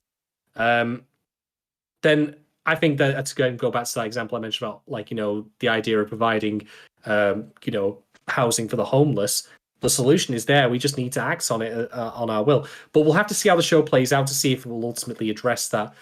Because it also reminds me a little bit of what's happening in another show I'm watching on Kakegi Shoujo, where, without again going into massive reams of detail, we have like individuals versus systems. And the problem you then run into, of course, is that sometimes if it was so easy to dismantle a system, we'd have done it already. And that's what you run into when you write stories like this, where, oh, we could just do that, but it really isn't that simple. So we'll see. But I at least appreciate, like, the shows being basically subversive and reverse engineering like previously established tropes in this kind of story, where, okay, yeah, there isn't a supply problem, but that doesn't solve the problems. It just brings new ones into focus and allows us to reflect on our own society, where there is a scarcity issue of sorts, I suppose, depending on what you're talking about. Yeah, I'm thoroughly impressed with this kind of stuff in Sonny Boy. Like, it's certainly not conventional, but I think that makes it more interesting to think about. Yeah, I agree wholeheartedly. I mean, love the change of focus from, like, I mean, nothing, no shade throwing here at like Lord of the Flies kinds of stories that are about resource scarcity. But it is really cool to see like the notion of was it is Proudhon, famous anarchist, that said property is theft. This is like kind of a distillation of that idea that like there's infinite supply of stuff, but like the fact that like people have laid claim to it, and certain people have laid claim to a huge, massive pile of it, means that like other people are left wanting in some way or another. That's the big issue, and that's why they have to make this economy, because like some person is sitting on a bunch of the resources and people want them, and for whatever reason on this island that they're on in episodes 2 and 3, if there's not an equitable exchange of goods or services, then whatever you get burns in the blue fire. So very interesting. All right, I'm gonna try to answer these questions. I just have one other quick point to make that I think is really cool. You like God, Miso, sorry, yes, Miso, like, she sends money raining down from the sky, Yes. which then sets on fire. Make it rain. But what's brilliant about this, and actually kind of like satirical even, is again, people are running to grab it like they would do, of course, if you started like throwing. It's like watching the end of Tim Burton's Batman. I was The gonna Joker's say, throwing money yes. around, yeah, and even though it's the Joker doing it, everyone's like, no, I want the money, But first point, of course, is that money doesn't mean shit on this island. Yeah. I mean, the US dollar is backed by the fucking, Federal Reserve. That sure as shit don't exist there. And I'm sure the equivalent applies to the yen. But I mean, in a more literal sense, like, if you have, like, everyone has, like, 50,000 yen or whatever it is in there, how do you dictate the price then for something? I know. Money is worthless when everyone has tons of it, basically. Again, another fog. Like, capitalism is designed for there to be a poor and, so Yeah. in a way, like, apart from it just being Nozomi, like, apart from being like Mizuho. sunburn brain, no Mizuho. Apart from Mizuho, like, doing it just to spy everyone, it also just goes to show, like, that, you know, even when there is literally infinite money for people, it cannot work inside the system, and ultimately, is meaningless. Like, they arguably got more worth out of it burning just to provide them with a little bit of warmth. So I another know. nice little touch I there. know. There's such a cool push and pull of like the kids um trying to start their own thing and being, you know, different from or independent from other kind of organizations, societies, collaborations, and then them being chained down by kind of what they know, and what they know Yeah. is capitalism, what they know is like authoritarian top down rule. And yeah, so that's a really interesting. Okay, so it is a bit depressing that, like, the youth, the people you'd think would be the most imaginative, still fall back to the old ways. But yeah, I I'll say no mean, more than well, that. this is like commentary about like a society or whatever. It's I guess Oh, adults in are we particular emerging? because Are we all emerging from the well here, going, "Ha, very interesting." you li- no, not that guy. But like, but I guess just saying like, look how indoctrinated these kids are. That's not their Mhm. own fault because they're kids. You know what I mean? Um, like morally, they're culpable for choices they make or whatever. But like the fact that they can only envision a certain kind of world, like I think adults do a lot of like the people that came before us, people in government now, the people teaching us, people giving us examples when we were kids, like they shape our imaginations for that shit. And, you know, I think maybe part of what Sonny Boy is saying is like this generation's imagination has been limited Mm. in a very real way. Like they can only kind of imagine perpetuating what has come before. Maybe that's part of what they're saying, and it's early. I think this is a big theme. I think we can move away from that. So, like, I'll get into trying to answer. Yeah, sorry for Uh, interrupting. Carry on, Doc. oh, it's okay. I'll get into trying to answer Riku's questions via Yukinon. So, is the show saying that inequitable structures will always be reproduced, even in a vacuum, by those that are a product of them? So what I said just now would seem to say like yes, but I don't know if the show is saying that that's the way it always has to be. Like I think it's early on for the kids. Perhaps as time goes by and they see the way that, you know, their society is working or not working, the way that the rules of the various different this worlds interact with that, like maybe that'll kind of show them that they need to move in a different direction.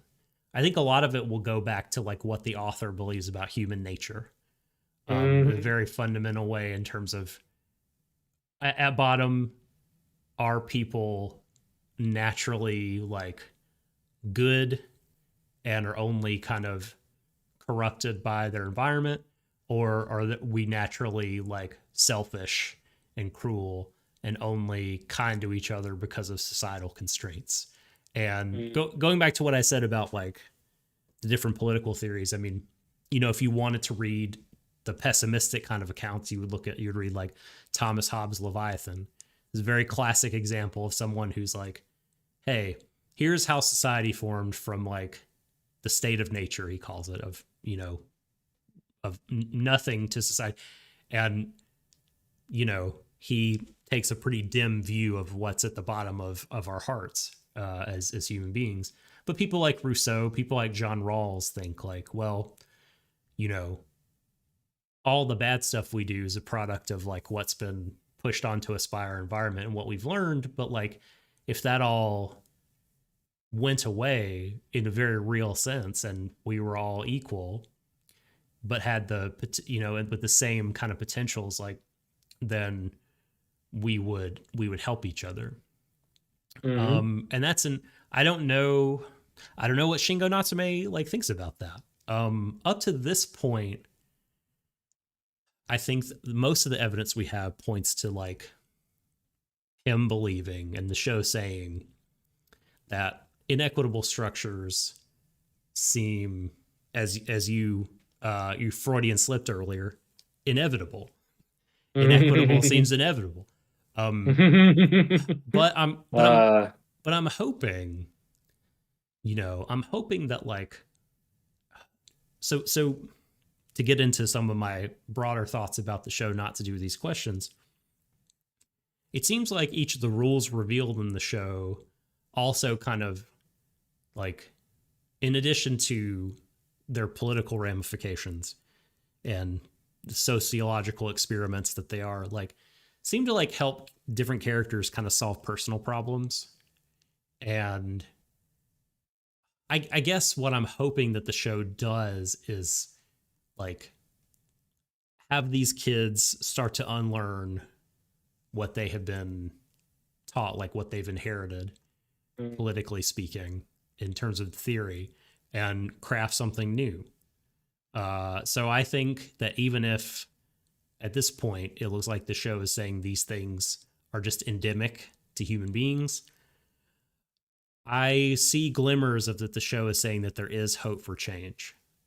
yeah, Yeah, and something to note, of course, is that the actual, even though they haven't escaped. Yeah, I mean, it is obviously nowhere close to the end of the show. Even if they do end up escaping, that's still up for debate whether they do or not. What we right. need to note, of course, is that there are moments of genuine kindness in here, like the guy finding Mizo's cat, for example, bringing her Mm-hmm. back safely despite the fire. And then Mizu herself and Nagara, like, going to help the people in episode 3 who are trapped behind the black curtain of how to put this, like erasure, if you want to call it that, or just Yeah, plain indifference. yeah. And that seems, and the progress, like in moving from one place to another, seems to be tied a little bit to that. Breaking out of the mold in one form or another is the way in which progression happens. So it's Mm-hmm. probably not as bleak as you might think. And I would argue, I suppose, if the show does end up asserting in the end that we can't escape, like, going back to these existing societal structures that aren't good for us, if at least there is still the potential for moments of empathy and Mm. kindness, and that there's maybe it's not so bad.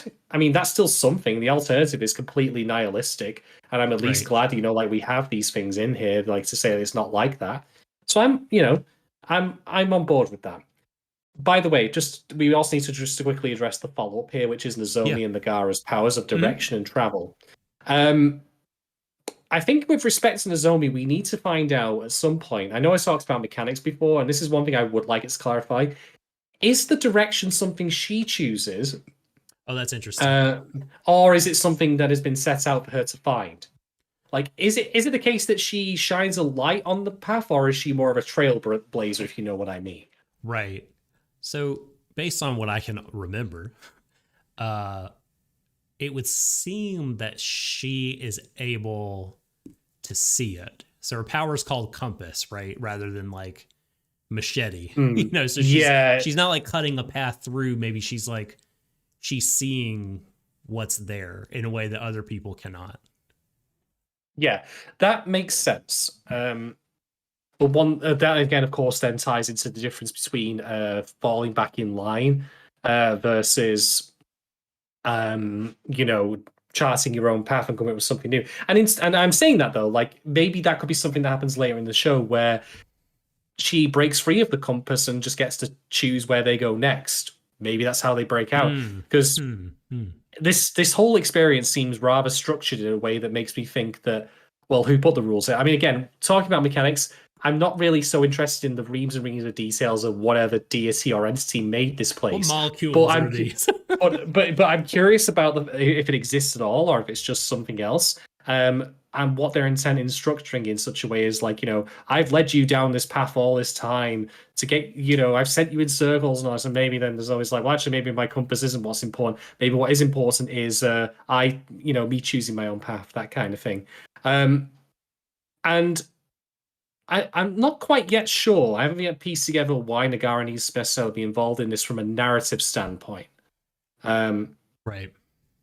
Because it seemed to me like she was pretty willing to make the journey. It just turned out that he, mechanically speaking, had to be there to get her to the end point, even though she was, of course, the one who made the jump. Yeah. Although He's one finding can, all of the course, portals now. one can, of course, point out that Nagara's like opening moments is him lying down. He seems very lazy, very unmotivated, and yet ironically, his ability to travel is what defines him. That is an interesting irony, isn't it?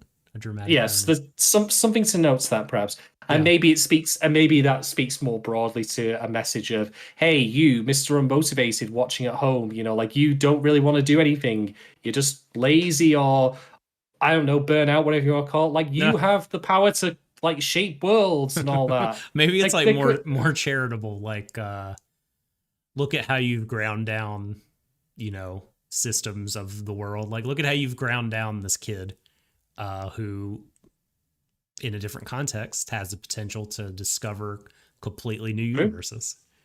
Quite right. So that's who knows? Like, but I mean, there is potential nonetheless for things to go in interesting ways. So I'm looking forward to seeing more of this. I mean, we're actually ended the Patreon questions now, but just to skip ahead very slightly to my overall thoughts, without going into too much detail, like I think I could at least say that about Sonny Boy, which is I want to see where things go next. Totally. I mean, I'm on pins and needles is not the wrong. That's not the right analogy. I anticipate the next episode greatly. I'm excitedly waiting. What's that line? Like it might be from Goodfellas. I'm not sure, or something where he goes like, "You had my curiosity, now you have my attention." That kind of thing. Right. Yes. Sonny Boy definitely has my attention. I am really fascinated by everything happening, and I wish I could think of like a substantive answer to the follow-up from Yuki and Raccoon. Like, how might the powers of direction and travel be challenging the idea of inequalities of structure being inevitable? I wish I had a more substantive answer other than like, hey, like,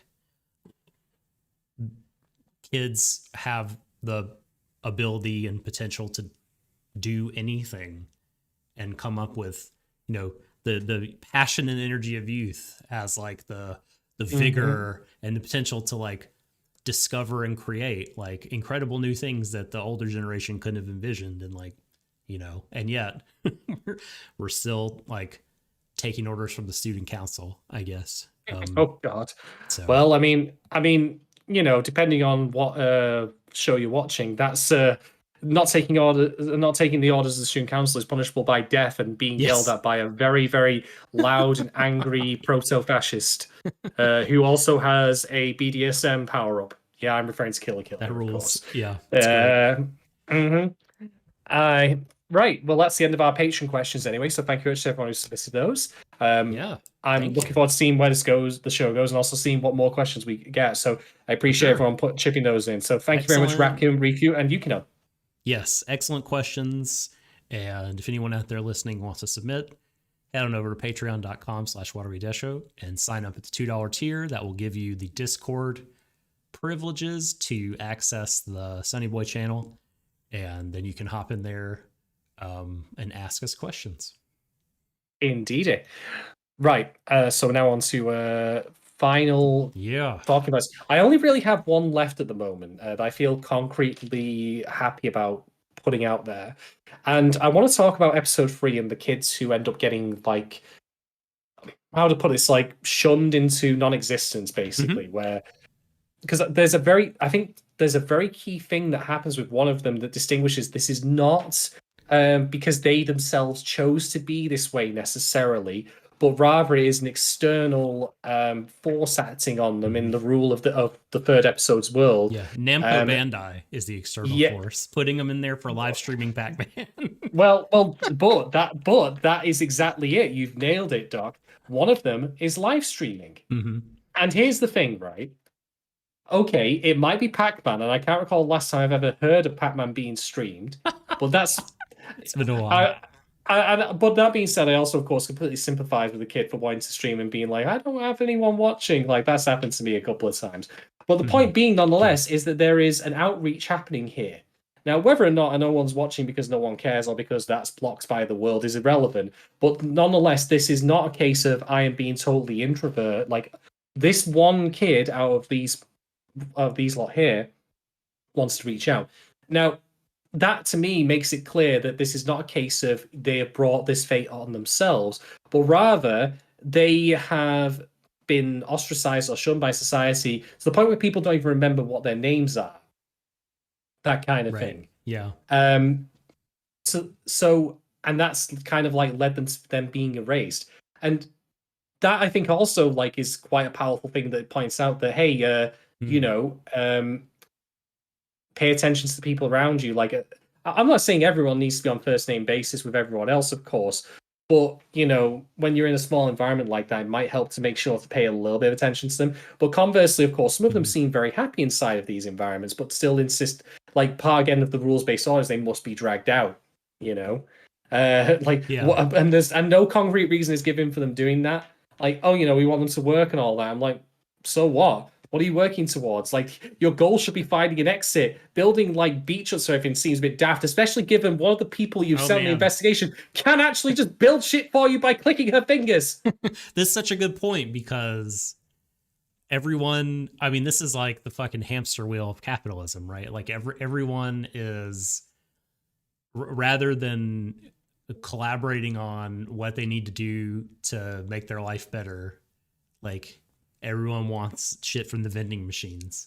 And so they're going to build a Pretty fence much. for half a day to get their like sports drinks and candy bars Yeah. or whatever, their fast food Yeah. buckets. So I like the Holy shit. nuance and the sympathy this gives towards these bunch of characters. It'd been very easy to just make them be, I don't like anyone, I hate everyone I talk to, you're all terrible, you're all shit, blah blah blah blah blah, that kind of thing. But No. rather they're just, hey, I like doing my own thing. And again, the reason that they are one, like they tried to, the group wants them out of there, is not justified by empathy, but rather they try to justify as like we want them out to work, but even then that's shown to be like I a know. facile reason. So So it's good. it's it's well nuanced, and I like that they just had that one Man, little touch in of here's this person who's trying to live stream. They do want to engage, but they want to do so on their terms. it's such a good point by you because these these frozen people, I think they call them, like they don't, it doesn't happen until episode 3. Like they're on the island during episode 2, but once they set up the currency and like the economy becomes such an important part of their life, that's when those people become alienated because they're not interested in getting that shit necessarily, at least not through work, and they don't want to work, and like the other people who want to participate in that hamster wheel just don't have time for them. And so like it's like a double, like they don't want to be there, and then the other people, it doesn't matter if they leave because they don't care. So yeah, they're pushed out and alienated by the like all pervasive what is it, the all pervasive Hyoryu coin, and trying to get a bunch of shit Yeah. from the vending machines. Yep. Or maybe more, get a bunch of more Tanuki suits And it's from because Raj. and in the end, the Nagara like actually talks him a little bit, and, like helps him out in the end. Mm-hmm. Um, so yeah, it's a nice little bit of nuance there where it's not simply just okay. These people should be forced out of their cliques. No, Like yeah. they're Mm-hmm. in the places they want to be. There's Mm-hmm. no justifiable reason given to force them out of it except on their own terms, of course. So yeah, good shit to Sonny Boy for Very good shit. making that point. Yeah, it's not critical of them as individuals, which I really, really like. And I think that that theme was started in episode 2. And here's the thing I was going to say is that I think episode 2 is a really great story about how people uh really, really want to blame individuals for systemic problems. Like, it's so easy, right? Someone just has to be like, oh, it was them. Did you hear about it? Did you hear how it was their fault? This and this. And then that just catches fire, and everyone, without really any kind of evidence apart from hearsay, is like, hey, Mizuho, we know that you're burning all of our shit and you need to stop, or something really bad's going to happen to you. There's like people like stalking her, throwing shit through her windows, like threatening her, like all because they think this individual is to blame for this clearly systemic problem that was, it seems like it was so easy for Raj to figure out.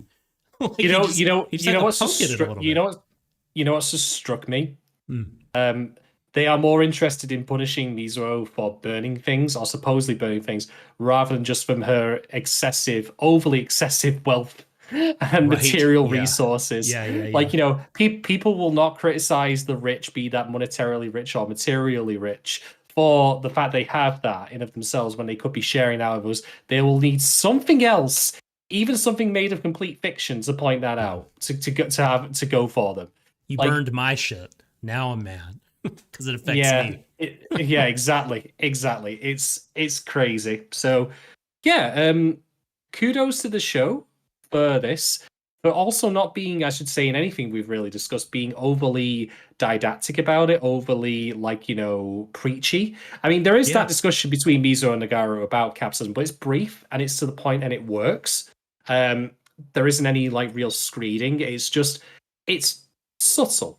It works in my opinion. The wrong person gets to win. Our wrong argument gets to win just because she's aggressive. Mm-hmm.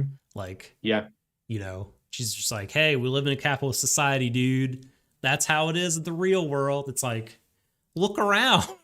This is not that world, and it doesn't have to be. It can be something else, but they're so wed to these indoctrinated ideals and ways of moving through the world. And last thing I'll say is, again, just to point out how this show is doing things differently than you might expect.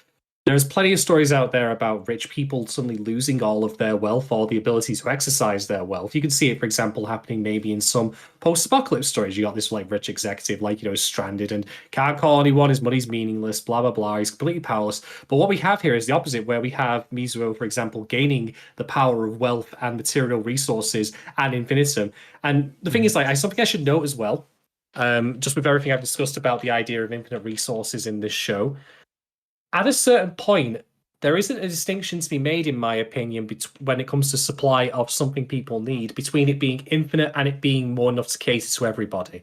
That, to me, feels like as long as it is replenished, which in this case in the show it absolutely is, there is no difference. And of course, in turn, that applies to the example I said about homelessness and, supply of housing. Do we have infinite housing available? We don't, of course, but we have enough to cater for everybody. So what really is the difference? It's a semantic one, I would argue, and that's similarly, and that's why in turn it works, in my opinion, in the show, because even though they do have infinite resources, at a certain point, supply becomes so immense that it doesn't matter that, so that's why that works, in my opinion, rather than it being a detriment as it would be in a lesser written story. So kudos overall to the show. On my first watch through for all this, I caught some bits of this here and there. But I have to admit, its obtuseness kind of caught me a little bit off guard. But that, again, is not the show's fault. You have to take it on its own, on its own terms, basically. And I think that there is certainly a rewarding element to it. And also just the fact that it's also non-conventional in how it approaches it, like I said, is worthwhile as well. Yeah, there's so many questions I have about, the show's relationship to technology. Because it just seems like magic. Sorry, I'm laughing because I just want to quickly point out Arthur C. when we got to episode 2, and Mhm. there was that QR code, I thought, I'm going to pause and I'm going to scan it with my phone. And it didn't do anything. And I'm like, that's No. such a missed opportunity. How It did didn't it need to not be take you anything. to the website? It should have been a fake app for those coins. It should have made a point of like people, like, where you can just like start trading these coins. That's all you can do. And you're like, well, what the fuck's the point of this? You go, oh, right. That is the point. There is no point to this made up currency. Could have done Yeah. so much with that. It'd been great. Damn it. Damn it, Sonny Boy. You had an opportunity there, but never mind, I guess. Admittedly, I mean, I Deadlines. haven't seen anything on social media to suggest that that's the case either. Like, that there was a QR code and made my phone broke. But I'm just thinking, like, wouldn't that have been so cool That would if have you been did that? sick. That'd have been baller. Yeah. But Baller for anyway, sure. I am all talk sound talking points, so I'll pass the Hmm. baton over to you, Doc, if you have anything else to add.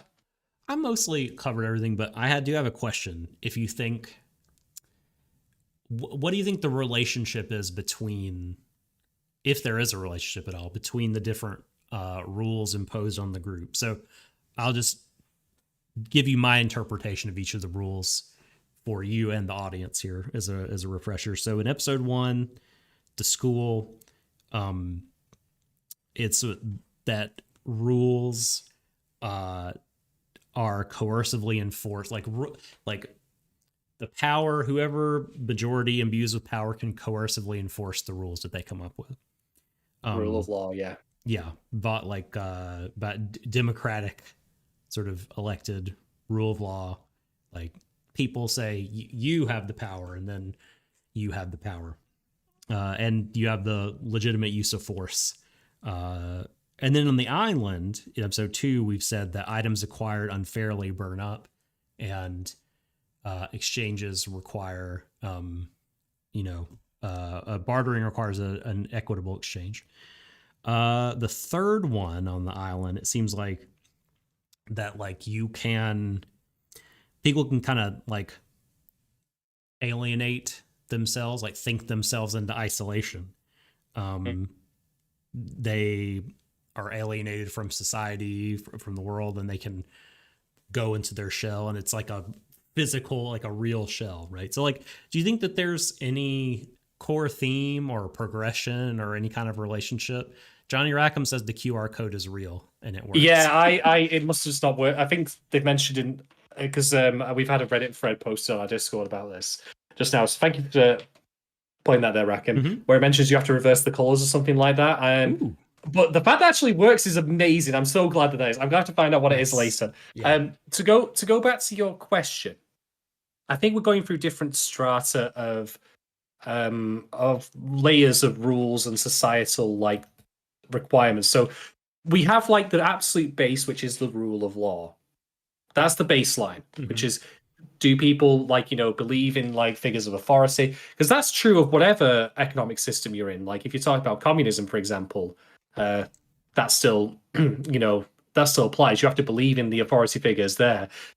It's this, and even then going back to like the time of kings and all that, like the divine right of kings. Again, that is the investment of the rule of law. So that's your first layer, and stacked on top of that is your economic system, of course, as we talked about, and then it's your social system there. So I think that these are increasing layers of the same thing, and that as they're drilling through these worlds, they're going up this like tower of like what layers society is built on. That's my suggestion. That's my suggestion anyway, because like you can't. I mean, you can't have an economic system firstly without, of course, the rule of law to enforce it. But then so much of our social system and social rules are dependent on an economic system that in turn, I don't think it could exist without one, because people want stuff, and how do you get stuff from other people? That dictates your social interaction by virtue of just your basic needs. Yeah. So I don't think the link between those last two is necessarily directly strong, because the economic problem is not really something that affects the characters in episode 3 that had been taken to the behind the curtain rooms. But that being said, they are in turn like being demanded to be pulled out from it because they want them to work. So maybe that in turn is the economic link there. But I think that these are kind of like I don't know what the like. It's like the Tower of Hanoi thing where you have these layers, and you can't really pull out the bottom ones without all collapsing. So we'll see what it keeps drilling up towards as it goes through. I could be completely talking out my ass that one, but that seems like a link that I can come up Yeah, with. we're just theory crafting. We're theory crafting, and I would say Yeah. those kids in episode 3, are.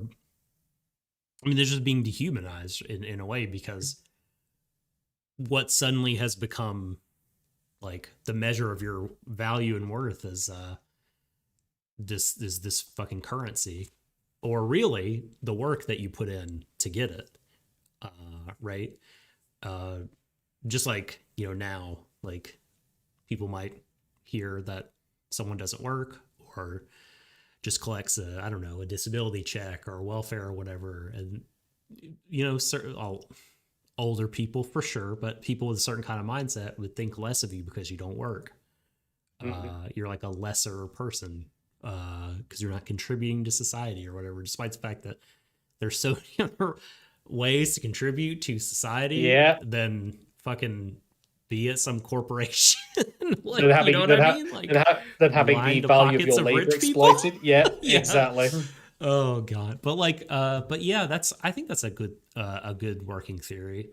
I had a similar thought, was just that like that the show was like presenting different either forms of government or pieces of government or institutions, like power structures, right? Throwing them at the kids and be like your reality, it's baked into the metaphysics of the world that like, these dudes decide the rules, and if you break them, they can magically punish you. Or, if you don't have an equal exchange of goods or services, like the thing that you got through exploitation will burn up. And like, how do you respond to those scenarios? Like, and I think some of the responses have been good and some of them have been bad. That like the way that they responded to the kind of Law and Order, baseball bat to hand government of episode 1 seemed to be a good thing. This individual act of rebellion that created totally new conditions for a different kind of society to form and flourish. But then what happened with episode 2, like how they reacted to this rule of equitable exchange, seemed to be a very bad reaction. Like introducing like a layer of currency just seemed, and it's bad because it's now created this culture that alienates people. I mean, I think that like it's an objectively bad thing that those people got, like thought themselves into isolation, Yep. And other people are like, is that a disease? You know what I mean? It's like, wow. Yeah. Or they were thought into isolation by them, but it depends on like who's responsible. Yeah, I'm of sure. the opinion it's probably more likely to have been that the society around them. But yeah, I've got nothing more to add really. It's just it's interesting to think about. Damn fine show. Damn fine show. So now we're gonna rate and review this damn fine show. Oh boy. Right. Well, I'll go first then. I'm not sure if I can necessarily criticize like I don't think the show really has any failings thus far, apart from perhaps the fact that, and I admit this might just be me and the fact that my brain has been like, flambéed into like, into a stew for my own folly. But I think the problem is like some of the characters feel a little indistinct from each other. It feels like that they just kind of blend together. And I think that makes following what's going on a little more difficult than it needs to be. Like, I think that when it comes to writing, there is an intended level of ambiguity or impenetrability when it comes to the text versus what actually happens. We talk about authorial intent, for example, and actual execution. And I think that Sonny Boy does intend to be like, a show that demands a lot of its audience. But there are still ways in which, like, I think that it makes things a little bit tricky for us to follow along that shouldn't be there. Like, again, the fact the characters feel a bit here and there. Like Nagaro, for example, it's like vague. So much of it is very vague. Yeah, like Nagaro, I'm just like he's a dude, And again, this is all this is all very much intention, like, as I said before, with not wanting to give too much backstory to them, but I mean, there needs to be a little bit more development to make the show feel engaging as well, because I could see a lot of people being turned off. And I'm not saying this needs to become like a Dinosaur where it is about the characters expressly, because I think this is more a conceptual show, but it still to me feels like, I'm struggling to remember who the heck various people are. But nonetheless, I find it intriguing. I think it looks great. It's certainly not lacking for visual flair, that's for sure. And I'm intrigued by its philosophy. I'm intrigued by its the way in which it's doing things, and that it's not again starting from high order to chaos, like, but rather it's showing that descent into order itself is a problem, which is an unusual message, but a welcome one nonetheless. I hope that eventually it becomes more pointed and hopefully a bit more positive. How should we put it? Like optimistic in its critique of the systems it's looking at, in that maybe they can be overcome in somewhere or another, or even it's just maybe little individual victories are still worthwhile, because otherwise it might get a little nihilistic. So yeah, I'm overall pretty positive on this show. I'm probably in the end going to give it 4.25 out of 5 killer clowns from outer space dogs, because literally they look like dogs made out of balloons, like in that film. So yeah, 4.25 out of 5 in the end. It could be a little bit, it could be a little bit more engaging on the character front, I think, without being detrimental to its overall abstract and conceptual nature. But still, overall, a solid start. And I admire shows like this as well, I should say, that are how should we say, like, unaccommodating and unrepentantly themselves. Like, I'm here to be the way I am, so to be the show that I want to be. I'm not trying to accommodate people who aren't interested. I'm not trying to, like, throw in random shit like fan service, for example, where it's not justified. I'm here and justified. yeah. So yeah, I'm glad for that, and hopefully, like, I'm curious as to where it goes next. But again, I'm hoping it delivers more on its examinations and its subversions, rather than being interested in mechanics. So fingers crossed. Let's see how we go. Yeah. Do you just feel like you've been burned lately, so you don't want to get your hopes up? Oh, you did not just say that! You know what's happened to me over this weekend, you bastard. I'm sorry. While I was saying it, I didn't think of the implications until I you reacted. Say, yeah, I have been burned so badly I can't think straight. The sun is a deadly laser, as they say. Oh, for fuck's sake. I can't believe you. No, that was incredible. You did that without even realizing. Pun not intended. The answer to that is yes, I have been burned by anime as of late. Again, thinking of Wonder Egg. So sure. God. Yeah. Let's hope this is more of a oh my God, why can't I never remember the name of this fucking show? That we covered after Aizoken. That would be Decadence, wouldn't it? Yes. Let's hope it's more of a Decadence than a Wonder Egg. Well, neither of them ended. Neither of them ended as well. But one is clearly better than the other. Yeah, one had a much sharper drop off in quality. So yeah, looking forward to what comes next. Anyway, over to you, Doc. You gotta give your rating.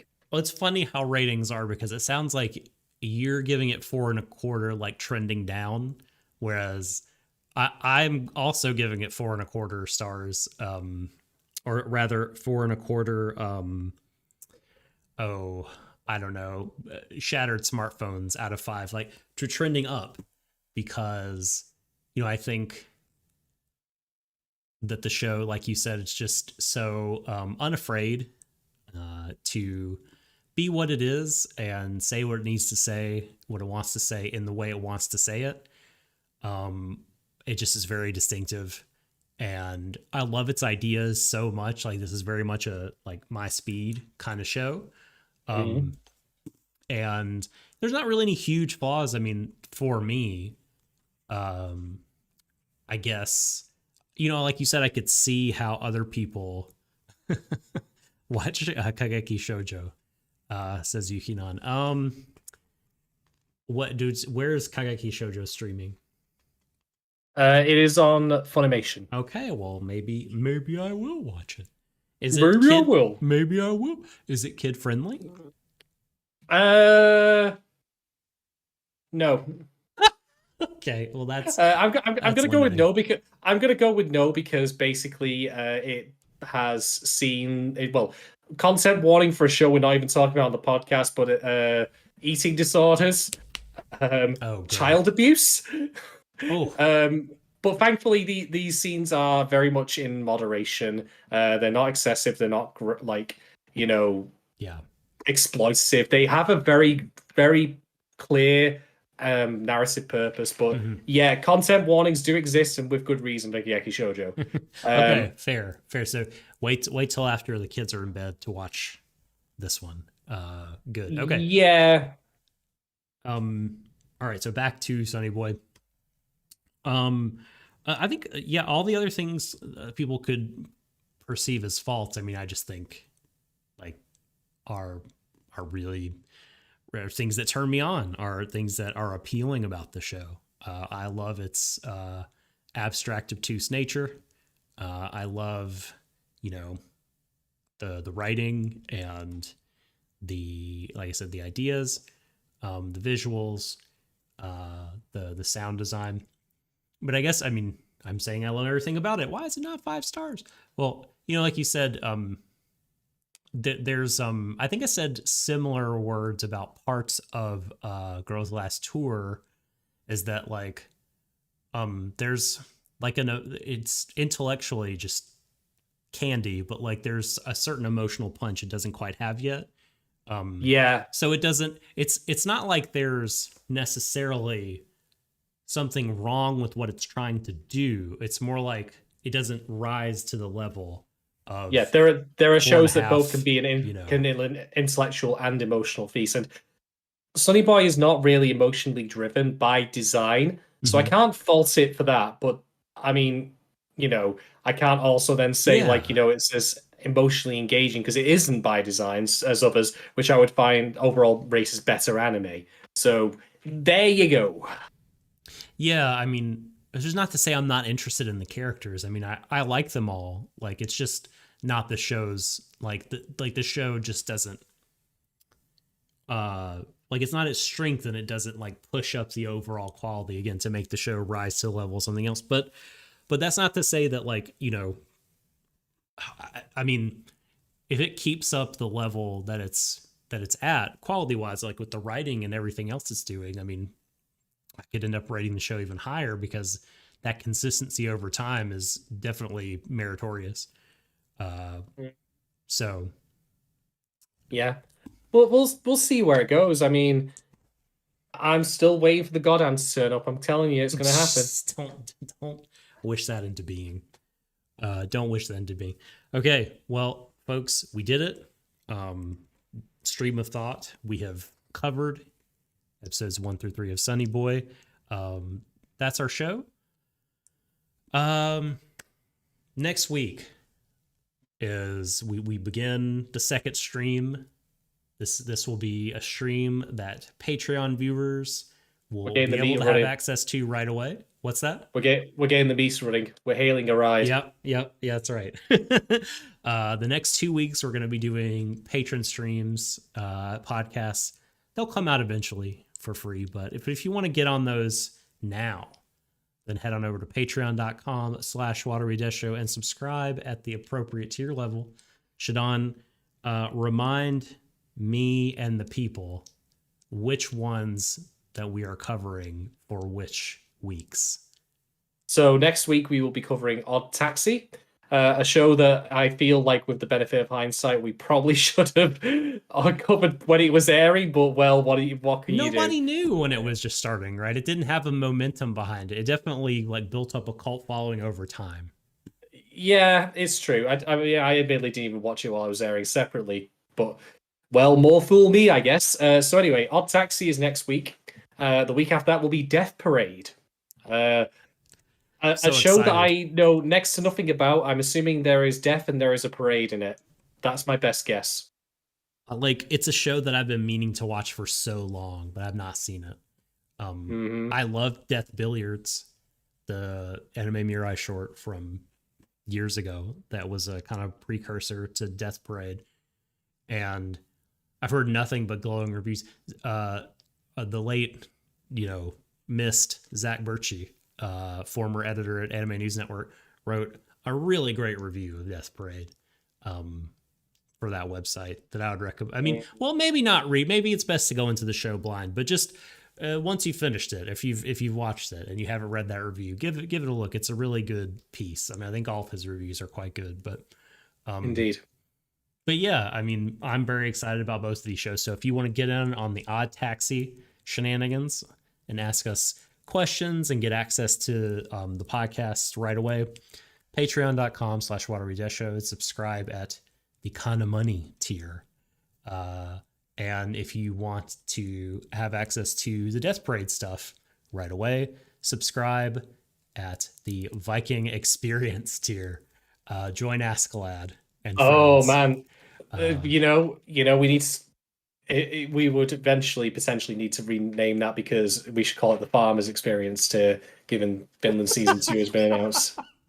Although I don't think anyone's gonna beat, of course, Askeladd wearing crown. I got Straight out of nine. Straight out of Finland. I got 99 Lombos. No.